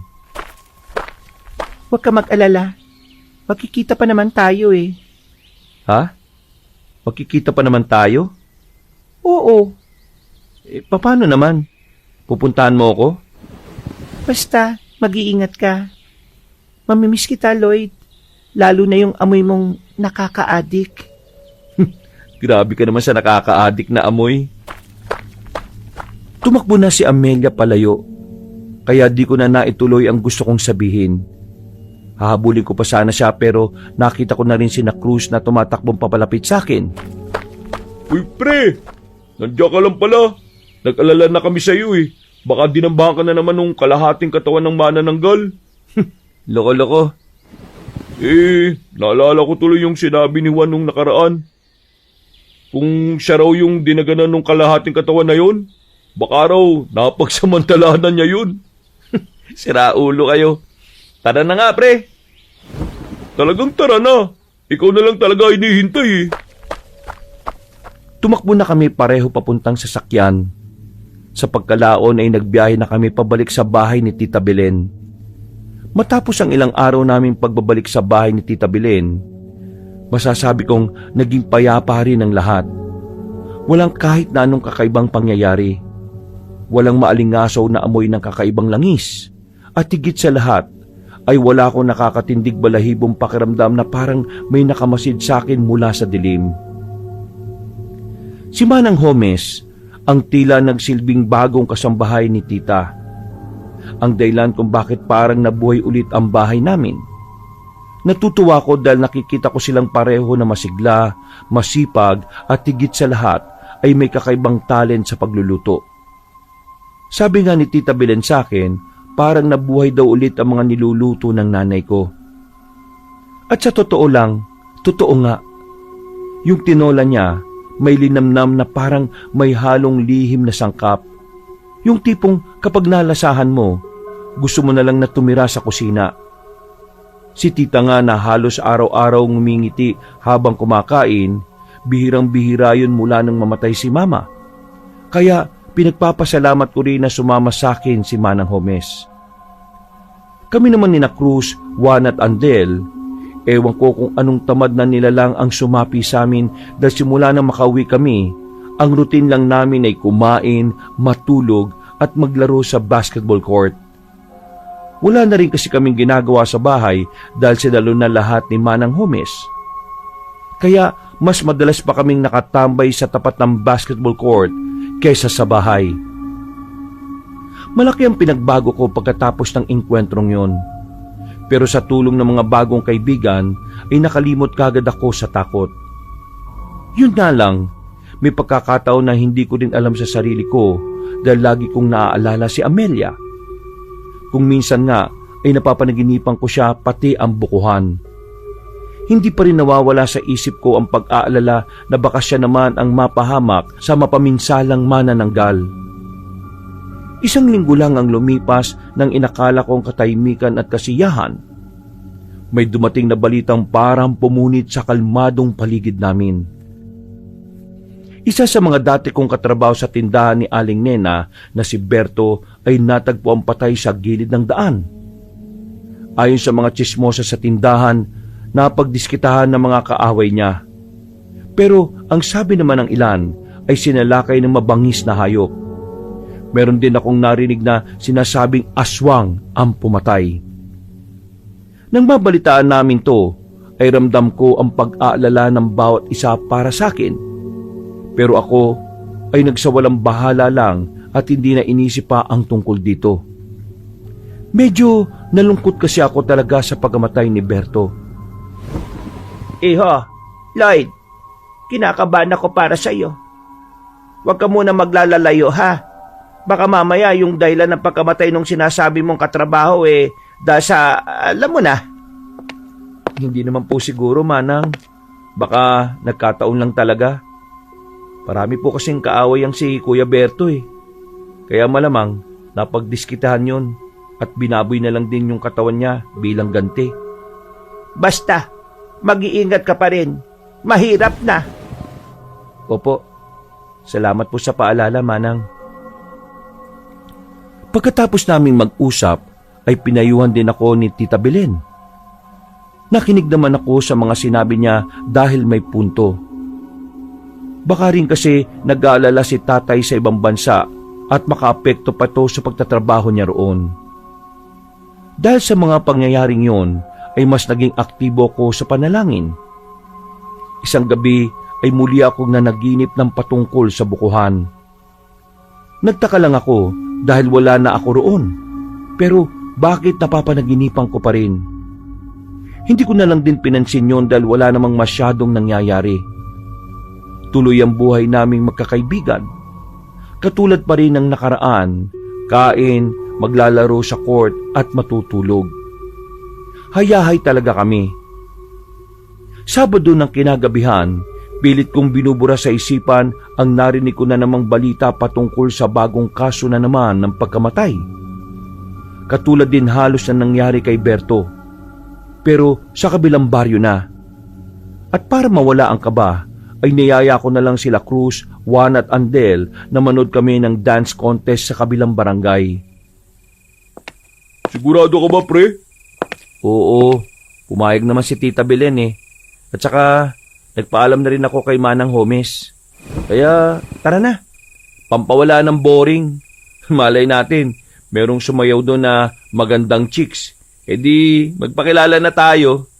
Uy, parang gusto ko yan ah.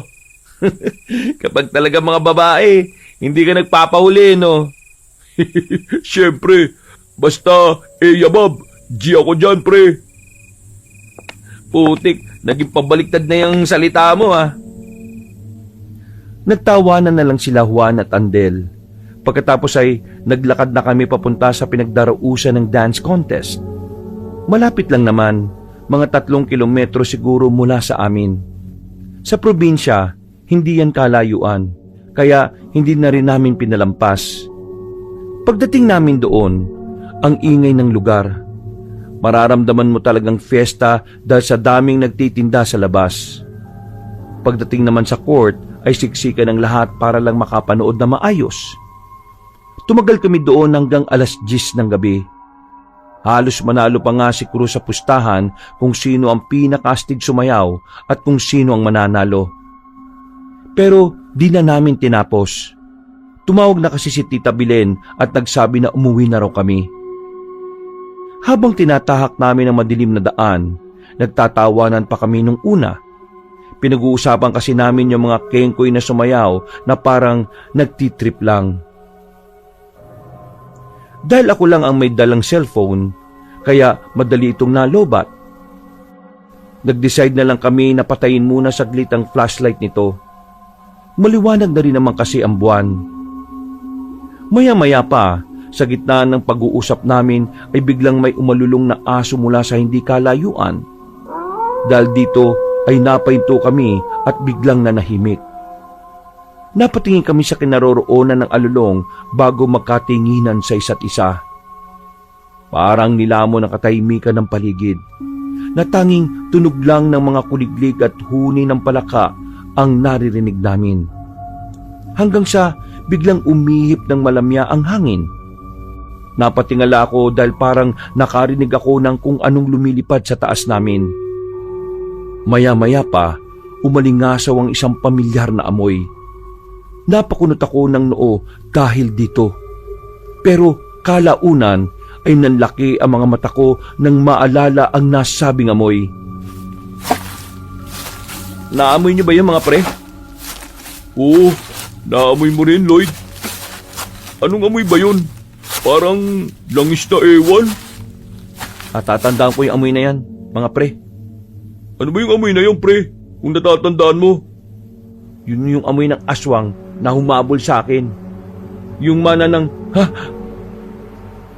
At bago ko pa matapos ang pagsasalita, ay biglang nagbago ang ihip ng hangin. Mas lumakas ito. Mas lumamig at mas naging nakakakilabot. Kasunod nito, ang pagtigil ng mga nag-iingay na palaka at kuliglig sa paligid.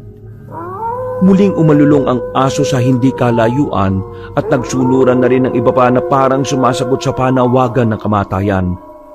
At ilang saglit pa nga, mula sa itaas ng punong mangga na nasa gilid ng nilalakaran naming apat, napalingon kami roon ng sabay-sabay dahil may narinig kaming pagaspas ng pakpak.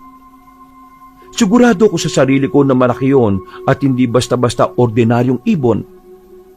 Meron na akong ideya sa utak pero ayaw ko munang pangunahan ng takot ko. Binuksan ko ulit ang flashlight ng cellphone ko. Saka itinutok doon ng liwanag. Sabay-sabay ulit kaming napatingin doon hanggang sa makita na nga namin ang nakakatakot na manananggal. Hindi ako po pwedeng magkamali. Ang nilalang na yon ay ang nakaengkwentro ko sa bahay mismo ng tatay ko. Ngumiti yun sa amin habang nananatiling nanlilisik ang mga mata. Mas nilakasan pa nito ang pagaspas ng mga pakpak. Kaya mas lalo kaming nilamig sa takot. Mga pre, may aswang! Yan yung aswang na nakaengkwentro ko doon sa lugar ninyo. Takbo na, pre! Hindi pa man kami nakakatakbo, ay nauna nang lumipad ang manananggal. Nandiri ako nang makitang tila nakasabit ang bituka ng halimaw sa hangin, na parang mga pusod na may sariling buhay. Ang mukha niya ay mas pumangit kaysa nung una at ang ngiti niya ay, Diyos ko, parang sinabuyan ng dugo. Napatili si Andel at si Juan naman ay tumakbo ng parang walang kasama. Hindi ko tuloy alam ang mararamdaman ko habang pinagmamasdan sila kung paano mataranta. Imbis na matatakot ako ng husto, hindi ko rin alam kung bakit para akong natatawa na ewan. Hinabol namin sila ni Cruz at sinabayan. Pero ang manananggal ay patuloy na lumipad papunta sa amin. Dahil dito ay mas lalo lang kaming nagmadali sa pagtakbo. Lloyd! Ang lapit na sa atin ng aswang! Bilisan niyo mga pre! Huwag kayong titigil ha! Kung ayaw niyo madagit ng aswang! Dahil sa pagkataranta ay tila nagkanya-kanya kami. Pero hindi ko rin hinayaan na magkahiwa-hiwalay kaming apat. Sinundan ko si Juan at nang mahawakan ko siya ay hinata ko kaagad. Mabuti na lang talaga ay nahila ko siya dahil kung hindi ay tiyak na siya ang uunahin ng manananggal. Pagtingala namin ay nawala nga yun. Pero narinig pa rin namin ang pagaspas ng mga pakpak mula sa hindi kalayuan. Nagpatuloy na kami hanggang sa makita ko na ulit sina Cruz at Andel. Mga pre, dito tayo sa bakanting lote. Doon tayo dumaan, bilis! Sumunod sila sa akin, Kabanong. Pagdaan namin sa nasabing bakanting lote ay pare-pareho kaming nagulat dahil sa pag-atungal ng kalabaw. Pero nang tapatan ko ng ilaw ay mas nagulantang ako dahil manananggal pala talaga yun na nagtago sa likuran mismo ng nasabing hayop. Sa sobrang pagkabigla ay naibato ko ang cellphone ko sa mukha ng manananggal. Tumakbo na kami palayo at nagpatuloy para matakasan ang nasabing nilalang. Par, napapagod na ako. Ibigay mo na lang ako sa manananggal. Huwag ka nga magbiro ng ganyan, pre. Kaya mo yan at makakauwi tayo sa bahay, dali. Pagod na talaga ako eh. Promise. Bilisan mo na nga. Nang maramdaman kong parang bumaba yung nilalang sa likod namin, napalingon ako saglit. Sa sinag ng buwan ay nakita ko yung katawan niya. Natadtad ng dugo at parang kumikintab sa ilalim ng liwanag. Para makaiwas kami, hinawakan ko ang mga kasama ko na parang silang niyayakap. Pagkatapos ay tumalong kami ng sabay-sabay sa gilid ng bukirin. Si Andel muntik nang mahawakan sa paa nito, pero mabuti na lang ay nasipan niya ang manananggal sa muka. Basang-basa ang mga katawan namin pero hindi kami huminto. Pagkapang namin sinuyod ang bukirin para lang matakasan ng halimaw. Nang tumingala ako, ay nakita ko yon na lumilipad pataas. Pagkatapos ay saka yun humalakhak na parang nangungutya. At sa unang pagkakataon ay narinig ko ulit na nagsalita ito. Namiss ko ang ganitong klase ng abulan, Lloyd. Sabi ko naman sa iyo eh, makikita tayong muli, di ba? Napaisip ako sa sinabi ng manananggal. Hanggang sa maalala ko si Amelia. Nanlaki ang mga mata ko nang mapagtanto ang mga bagay-bagay. Pero sa kabilang banda, ayaw kong tanggapin na totoo ang mga naiisip kong yun. Hindi! Hindi ikaw yan! Humalakak ulit ang aswang at saka dumapo siya sa kabilang bahagi ng bakod ng bukirin gamit ang lamang loob ng kalahati niyang katawan.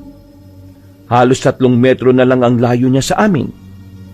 Winagwag niya ang mga pakpak niya na parang payong na itim.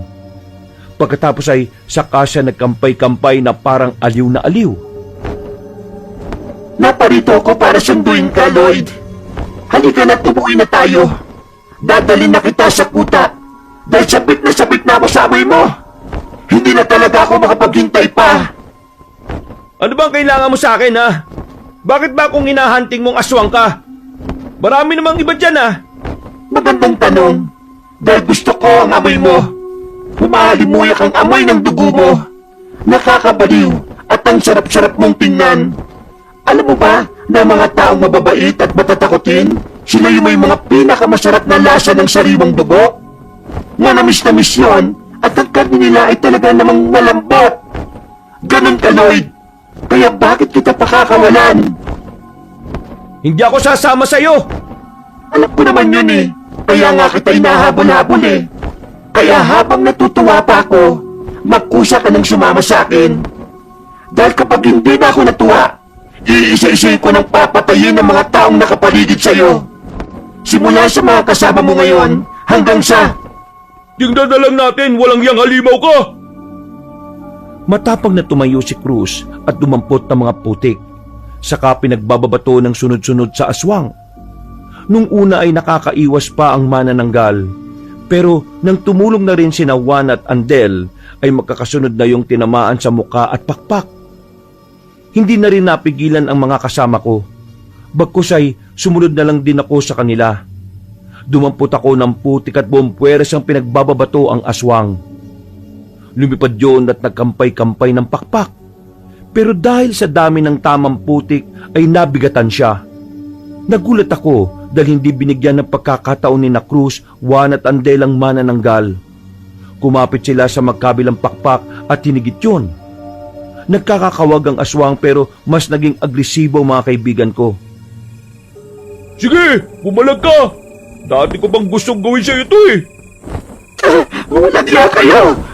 Kapag nakita-kita ko lang talaga kung saan nagtatago yung ibabang parte ng katawan mo, bibirahin talaga kita eh! Batasya ko pa naman makaisa sa manananggal. Gusto ko lang malaman kung paano sila mabuntis.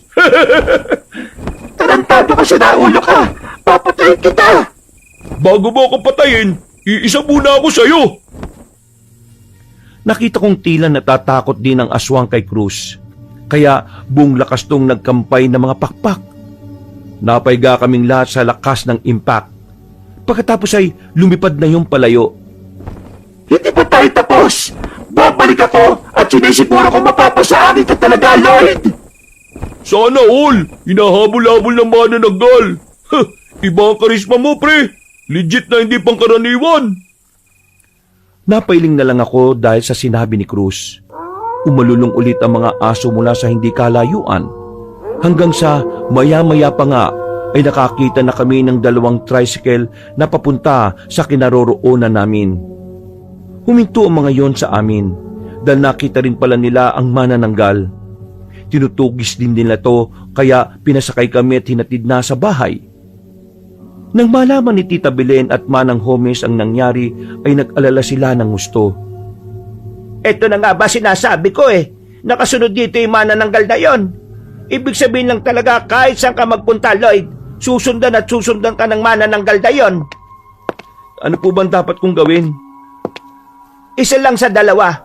Mapatay natin ang manananggal o ikaw ang mapatay niya. Dapat po ba akong ma-encourage sa sinabi niyo, Manang? Nakapag-usap na kami ng Tita Belen mo. Hahanap kami bukas ng magaling na albularyong pwedeng magtanggal ng koneksyon mo sa aswang na yon. Pero ang tanging paraan na lang talaga na naiisip ko ay ang mapuksa siya. Walang nakatulog sa amin ang gabing yon, Kabanong, dahil dinig na dinig namin mula sa hindi kalayuan ang ingay ng manananggal. Hindi lang siya makalapit sa bahay dahil humingi ng tulong si Tita Belen sa mga taga sa amin. Dahil dito ay may mga tanod na nagbabantay sa bahay. Pero naging kakaiba ang pakiramdam ko dahil dito. Para bang umiinit ang katawan ko. Hanggang sa biglang nanakit ang aking tiyan. Kumilot yun ng husto hanggang sa mapasigaw ako sa sakit at patakbong nagtungo sa banyo. Ay ganun na lang ang gulat at takot ko dahil buo-buong dugo ang aking isinuka. Tita Belen, tulong!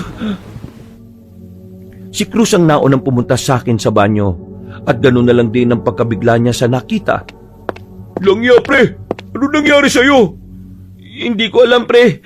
Sumasakit ang tiyan ko.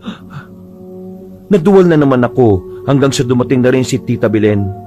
Kasunod si Manang Homes, Juan at Andel. Gulat na gulat silang lahat, lalong-lalo na ang tiyahin ko. Nilapitan niya ako at niyakap dahil bigla na lang din akong nanghinat na mutla. Nanginig ang mga tuhod ko, dala na rin ng takot at panghihina ng katawan. Nang sinubukan kong tumayo ay nakaramdam na ako ng pagkahilo. Napasukan na naman ako ng dugo pagkalaon habang napapahawak ng husto sa tiyan. Nang tingnan ko si tita ay kitang-kita sa mga mata niya ang matinding pag-aalala. Kaya naman ngumiti ako ng pilit at nag-okay sign ako sa kanya. Aling Belen, Manang Gomez, dalhin po natin si Lloyd sa ospital. Baka po kung ano na mangyari sa kanya eh. Ewan ko kung paniniwalaan nyo tong sasabihin ko. Pero wala rin tayong mapapala kung dadali natin siya sa ospital. Ano pong ibig niyo sabihin? Naririnig nyo naman, hindi ba? Yung manananggal na humahabol sa kanya, nag-iikot-ikot lang sa baryo. Kapag isinakay natin siya sa patrol, susunod ang aswang at baka magkaroon pa ng aksidente. Marami naman po tayong makakasama eh. Kesa po, iwan lang natin siya ng ganyan. Manang, hindi na po normal ang nangyayari kay Lloyd eh. Sumusuka na po siya ng bubuong dugo. Baka po, kung magpatuloy pa to, ayaw ko man tong sabihin pero baka matuluyan ang kaibigan namin. Hindi na po talaga to normal, Manang. Talagang hindi na to normal. Dahil sa pagkakaunawa ko, inaaswang si Lloyd. Kahit madala natin siya sa ospital ng ligtas, wala ring magagawa ang mga doktor sa kanya. Nakakita na ako noon ng ganitong sa probinsya namin, nung buhay pa ang asawa ko. Inaswang ang pinsan ko. Sumuka rin siya ng maraming dugo pero meron lang kaming ginawa na natutunan ko sa asawa ko. Eh ano po yun? Juan, kumuha ka ng uling, madali ka. Ikaw naman, Andel, sabihan mo ang mga nagbabantay sa kubo na nasa bakuran na maging mapagbantay sila. Dahil sigurado kung hindi titigil ang manananggal na yon. Eh ako po, ano naman po gagawin ko? Tulungan mo kami ni Belen. Buhatin natin si Lloyd papunta sa kwarto. Tapos, kumuha ka rin ng maligamgam na tubig. Habang binubuhat nila ako kabanong ay tila nanlalabo ang aking mga mata. Hanggang sa parang hindi ko na marinig ang mga pinagsasasabi nila. Pakiramdam ko talaga ay parang humihiwalay na ang kaluluwa ko sa katawan ko. Kaya natakot na ako. Napapikit ako at napadasal sa Diyos. Pero parang hindi ko rin marinig ang isip ko na nagbibikas ng dasal. Hanggang sa isang nakakakilabot pero pamilyar na boses ang narinig ko. Boses ni Amelia. Amelia, ikaw ba yan ha? Ako nga. Miss na kita, Lloyd. Paano kita nakakausap? Nasa bahay lang ako kanina. Importante ba yon? Ang malagay meron na tayong malinaw na koneksyon. Kahit magkalayo tayo. Anong ibig mo sabihin? Sumama ka sa akin, Lloyd. Uhaw na ako sa'yo. Bigla na lang sumulpot ang maganda niyang mukha sa harapan ko. Parang nawala ang mga tao sa paligid namin hanggang sa maabutan ko na lang na pareho na kaming walang suot na kahit na ano. Ngumiti siya at gumanti rin ako ng ngiti. Nang magdikit ang mga katawan namin ay damang-dama ko ang init ng sensasyong bumabalot sa hubad naming mga katawan. Ramdam ko at alam ko sa sarili na hindi ito pagpapantasya lang. Totoong-totoo ang nangyayaring pagniniig sa amin. Hanggang sa may malasan akong tila uling na dumadampi sa aking labi. Hanggang sa malulun ko na. Napaduwal ako at napayukod. Dahilan din para maglayo ang mga katawan naming init na init. Paglingon ko kay Amelia ay ganun na lang ang gulat ko nang makitang nakakatakot na nilalang. Ang aswang na bigla na lang nahati ang katawan. Hindi! Akin ka! Akin ang buong pagkatao mo! Hindi pwede! Huwag mong inumin ang uling! Nang mapamulagat ako, nasa harapan ko na si Tita Belen. Nasa kanan niya si Manang Gomez na may hawak na basong may laman na tubig, pero kulay itim kaya napakunot ako ng noo. Pagsipat ko naman sa kaliwa ay naroon si Cruz na punong-puno ang pag-aalala ang hilatsa ng muka. Anong nangyayari? Bakit kayo nakaganyan lahat sa akin? Umepekto na kagad ang pangontra sa kanya. Mabisa talaga ang uling kapag ininom ng isang inaaswang. Kainin mo naman tong natitira. Ha? Papakainin niyo po ako ng uling, Manang? Bilisan mo na. At sumunod ka na lang, iho. Kung ayaw mong mapadali ang buhay mo. Dahil sa pangamba para sa aking buhay, ay kinagat ko nga kagad ang uling. Hindi ko na rin napansin ang pait nito. Nginuya-nguya ko lang hanggang sa malunok. Pagkaubos ko sa isa, ay saka ko inabutan ng normal na tubig ni Cruz. Anong pakiramdam mo ngayon? Medyo okay na po.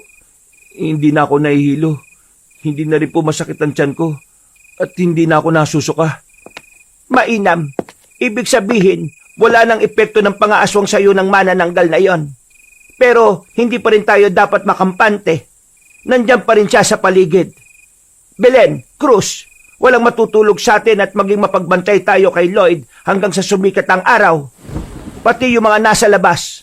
Hindi pwedeng makatungtong sa bubong ng bahay na to ang aswang na yon.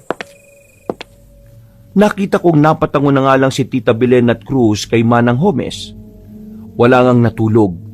Pero ako, dahil sa nangyari, ay tila antok na antok. Kaya habang nagkukwentuhan sila, ay nakatulog na pala ako. Umaga na nang dumilat ako. Pero nag-uusap pa rin si Tita Belen at Manang Homes. Nang makita nila kung okay na talaga, ay dama ko rin ang tuwa sa ekspresyon ng kanilang mga muka. Hinandaan kagad ako ni Tia ng pagkain.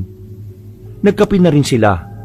Pero sina Cruz, Juan at Andel ay natutulog na sa sala. Ang mga tanod sa kubo ng bakuran namin ay palis na rin at katatapos lang mag-almusal. Pagkatapos kong kumain ng almusal ay bigla kong tinawag ng kalikasan. Nagulat ako dahil itim na itim ang dumi ko kaya natakot na naman ako at tinawag ko sina Tita at Manang. Uli itim po ang dumi ko. Ano pong nangyayari sa akin? Magandang senyales yan, Lloyd. Ibig sabihin, inilabas ng uling na kinain at ininom mo kagabi ang sumpa ng pangaaswang sayo ng manananggal. Talaga po? Oo, kaya hindi mo kailangang matakot. Papunta na rito yung tinawag namin ni Belen na albularyo mula sa kabilang probinsya pa. Maghintay lang tayo at siguradong mapupuksan na natin ang manananggal na humahabol sa iyo. Maraming salamat po sa lahat ng ginagawa niyo sa akin. Huwag po kayo mag-alala. Darating po ang araw na makakabawi rin ako sa inyo. Tita Belen, Manang Homes. Ay, hihintayin namin yan ng Tita Belen mo. Nakahinga ako ng maluwag dahil sa sinabi ni Manang. Meron ding sinabi sa akin ng tiyahin ko na lalong nagpalakas ng loob ko. Makalipas ang higit 3 oras, dumating na nga ang sinasabi nilang mahusay na albularyo. Hindi siya nagpakilala dahil ayon na rin kay Tita at Manang hindi raw talaga nagsasabi ng pangalan ang manggagamot na yon. Isa raw sa paraan yon upang hindi siya matunton ng mga kalaban niyang hindi pangkaraniwan. Pagkakita niya palang sa akin ay alam na kagad niya ang nangyari. Nagulat nga ako sa mga pinagsasasabi niya dahil unang beses pa lang naman kaming nagkita. Nalaman niya ang tungkol sa aksidente namin ni Nanay, ang pagkakaroon ko ng kakatuwang kakayahan o pangitain sa panaginip at ang tungkol sa manananggal. Nakapwesto kami sa sala na magsimula ang ritual ng albularyo. Pinasara niya ang pinto at mga bintana. Sina Juan at Andel na ang gumawa nun. Maya-maya pa ay nagsindi na siya ng kandila. Ipinatak niya yun sa tapat ng maliit na planggana sa lamisita at sinabayan niya to ng kakaibang wika na inulit-ulit niya ng 12 beses. Tumingin siya sa akin at tumawak sa kanang kamay ko. Pagkatapos ay sinabihan niya akong sundin ang mga sasabihin niya. Ginawa ko ngayon habang ang kaliwa niyang kamay ay nagpapatak ng kandila sa maliit na plangganang may tubig. Kaliwanagan at kalinisan ng tubig, init ng apoy, lamig ng hangin at ang kapangyarihan ng mga elemento sa lupa. Gamitin mo kung daan upang maging tulay at upang makita ang may gawa nitong sumpa. Kaliwanagan at kalinisan ng tubig, init ng apoy, lamig ng hangin at ang kapangyarihan ng mga elemento sa lupa. Gamitin mo kung daan upang maging tulay at upang makita ang mga gawa nitong sumpa. Kaliwanagan at kalinisan ng tubig, init ng apoy, lamig ng hangin at ang kapangyarihan ng mga elemento sa lupa. Gamitin mo kung daan upang maging tulay at upang makita ang may gawa nitong sumpa. Pagkatapos bigkasin yon, ay naramdaman ko ang malamig na pag-ihip ng hangin. Gusto ko mangyakapin ang sarili ko pero hindi ko nagawa dahil nakahawak pa ang isa kong kamay sa albularyo. Nang mapatingin ako sa planggana, ganun na lang ang gulat ko. Pati na mga kasama ko sa aming nakita. Nagkaroon kasi ng hugis mula sa patak ng kandila. Puno ba yan ng nyog? Puno nga ng nyog. Dito ko na biglang naalala ang bukuhan sa lugar nila tatay. At nagsunod-sunod na ang mga pagtagni-tagni na mga pangyayari. Lalo na nang sabi ng albularyo ang tungkol sa isang babae. Tama ba yung naisip ko na yung buka na to dun sa baryo natin, Manang? Yun na nga, naalala ko na. Bago ako pumunta sa inyo, na naginip ako ng isang nilalang mula sa bukuhan. Tapos si Amelia, yung sinasabi kong babae, siya yung manananggal. Kinumpirma ng albularyo na tama nga ang sinabi ko. Si Amelia nga ang manananggal na humahabol at nang aaswang sakin. Dahil takam na takam siya sa mahalimuyak na amoy ng dugo ko. Nakatira siya sa bukuhan, pero nang sabi naming wala namang bahay doon, ay nagbigay ng malinaw na sagot ang manggagamot. Nagulat kami dahil hindi siya ordinaryong aswang o manananggal. Meron siyang katuwang na isang mangkukulam kaya naisip kong bigla ang sinasabing lola ni Amelia. Nakakapagtago sila sa bukuhan ng walang nakakapansin dahil sa kapangyarihan ng mangkukulam. At ang dapat lang gawin para mapuksa sila ng tuluyan o mapalayas ay gamitin ang pinakamabisang panlaban sa isang manananggal. Sinimulan na nga ng albularyo ang pagpuksa sa lolang mangkukulam. At nang matapos na siya ay saka kami muling nag-usap-usap. Nabuo nga ang isang desisyon kahit palabag si Tita Belen. Sigurado ba kayong babalik tayo ron sa bukuhan? Paano kung may mangyari na naman sa'yo, Lloyd? Katulad ng sinasabi ng tiya mo. Manang, tita, alam ko pong delikado. Pero narinig po naman natin ang sinabi ng albularyo. Na ako lang daw po mismo ang po pwedeng makapatay kay Amelia. Gamit tong pangontra. Sasama kami sa pag-uwi ron sa bahay ng tatay mo. Sige po. Pero kami na lang po ang pupunta sa bukuhan. Mas makakampante po ako kung nasa bahay lang po kayo. Huwag po kayo mag-alala. Sasamahan namin ni Juan at Andel si Lloyd. Hindi po namin iiwan ang isa't isa. Wala nang nagawa sila Tita Belen at Manang Homes. Nung araw ding yon ay nagbiyahe na kami. At katulad noon ay inabot ng higit 12 oras ang biyahe. Bago kami nakarating sa bahay ni tatay, dumiretso kagad kami sa bukuhan. Sa kalaliman ng hating gabi, nagtago lang sila Cruz, Juan at Andel gamit ang kakaibang porselas na bigay ng albularyo. Hindi sila naaamoy ng aswang. At katulad ng inaasahan, naroon na si Amelia. Halata sa mukha niyang matinding pagkauhaw na naman sa akin. Lumapit ako at pakunwaring okay lang ang lahat. Kitang-kita ko ang tuwa sa kanyang muka. Pero sa kabilang banda ay parang nalungkot siya. Oh, bakit parang malungkot ka? Natutuwa akong bumalik ka, Lloyd. Pero malungkot ako dahil kamamatay lang kanina ng lola ko. Ha? Paano siya namatay? Hindi ko rin alam kung paano. Pero ang sabi niya meron daw nananakit sa kanya na isang... Na isang ano? Bakit natigilan ka na? Pasensya na. Hindi mo rin naman maintindihan Maiintindihan ko, Amelia. Maiintindihan ko na ang lola mo ay isang mangkukulam. At ikaw naman ay isang aswang na manananggal. Ha? Ano?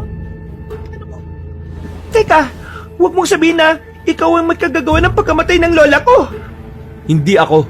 Pero ang albularyo na nagbigay sa akin itong punyal na gawa sa pinaghalong itim na asin, katas ng bawang at may bendisyon sa kabanal-banalang simbahan. Sinaksak ko siya, Kabanong, pero mabilis niya itong naiwasan. Nakalayo siya at gulat na tumingin sa akin ng matalim. May dinukot siya sa bulsa. Isang langis na kagad niyang ipinaligo. Ilang saglit pa ay unti-unti na siyang nagpalit ng anyo. Pero biglang sumulpot sa likod sina Cruz, Juan at Andel Ang mga kamay nila ay may bahid ng mga asing nabindisyonan. Hinawakan nila ang pakpak ng aswang at buong puwersang pinigilan to sa paglipat. Umusok ang nahawakan nila kaya nagkakakawag si Amelia sa galit. Walang iya! Kapag nakawala ko dito, wala akong ititik sa inyo! Buong lahi niyo ang mamamatay! Ikaw ang mamamatay dito, aswang! Lloyd, bilisan mo na! Itarap mo ng punyal na iyan sa halimaw na to! Kahit anong pilit ng aswang na magpumiglas, wala na siyang nagawa. Unti-unti na rin kasing nabubutas ang pakpak niya dahil sa asin sa kamay ni na Cruz, Juan at Andel. Hindi na nga rin ako nagdalawang isip pa. Lumapit ako at nang itatara ko na sa dibdib niya ang patalim ay bigla siyang nagmakaawa. Wag, Lloyd! Wag mo akong papatayin!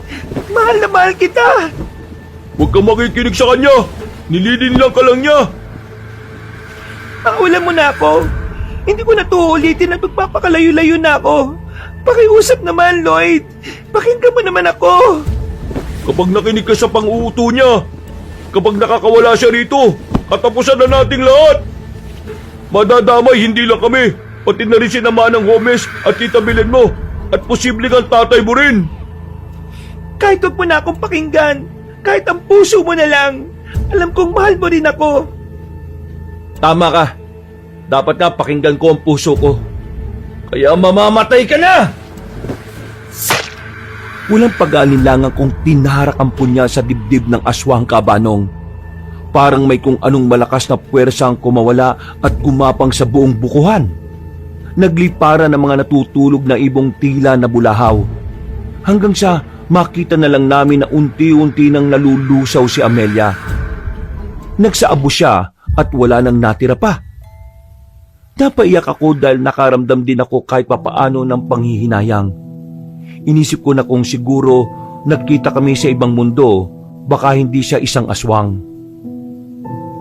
Pagkatapos ng pangyayaring yon kabanong, ay natahimik na nga ang aming mga buhay. Makalipas ng ilang taon, napetisyon na ako ni tatay. Tumira na ako sa ibang bansa at doon na nakapangasawa. Mga kabangers, mga kayanggaws, kabanong po uli. Bago po ako magwakas, nagpapasalamat po ako sa pakikinig nyo sa bagong kwento natin ngayong araw na ito. At kung medyo nabitin po kayo sa kwento natin, kung maaari lang ay bisitahin nyo po yung isa pang channel natin na Pamela Clamil. Marami din po magagandang mga kwento doon. At kung maaari lang ay mag-subscribe po kayo kung nagustuhan nyo rin po yung kwento kasi kukunti lang po yung mga subscriber doon. At huwag nyo rin pong kalimutan na mag-comment at pindutin rin ang like button. Hanggang sa susunod na mga kwento, wakas!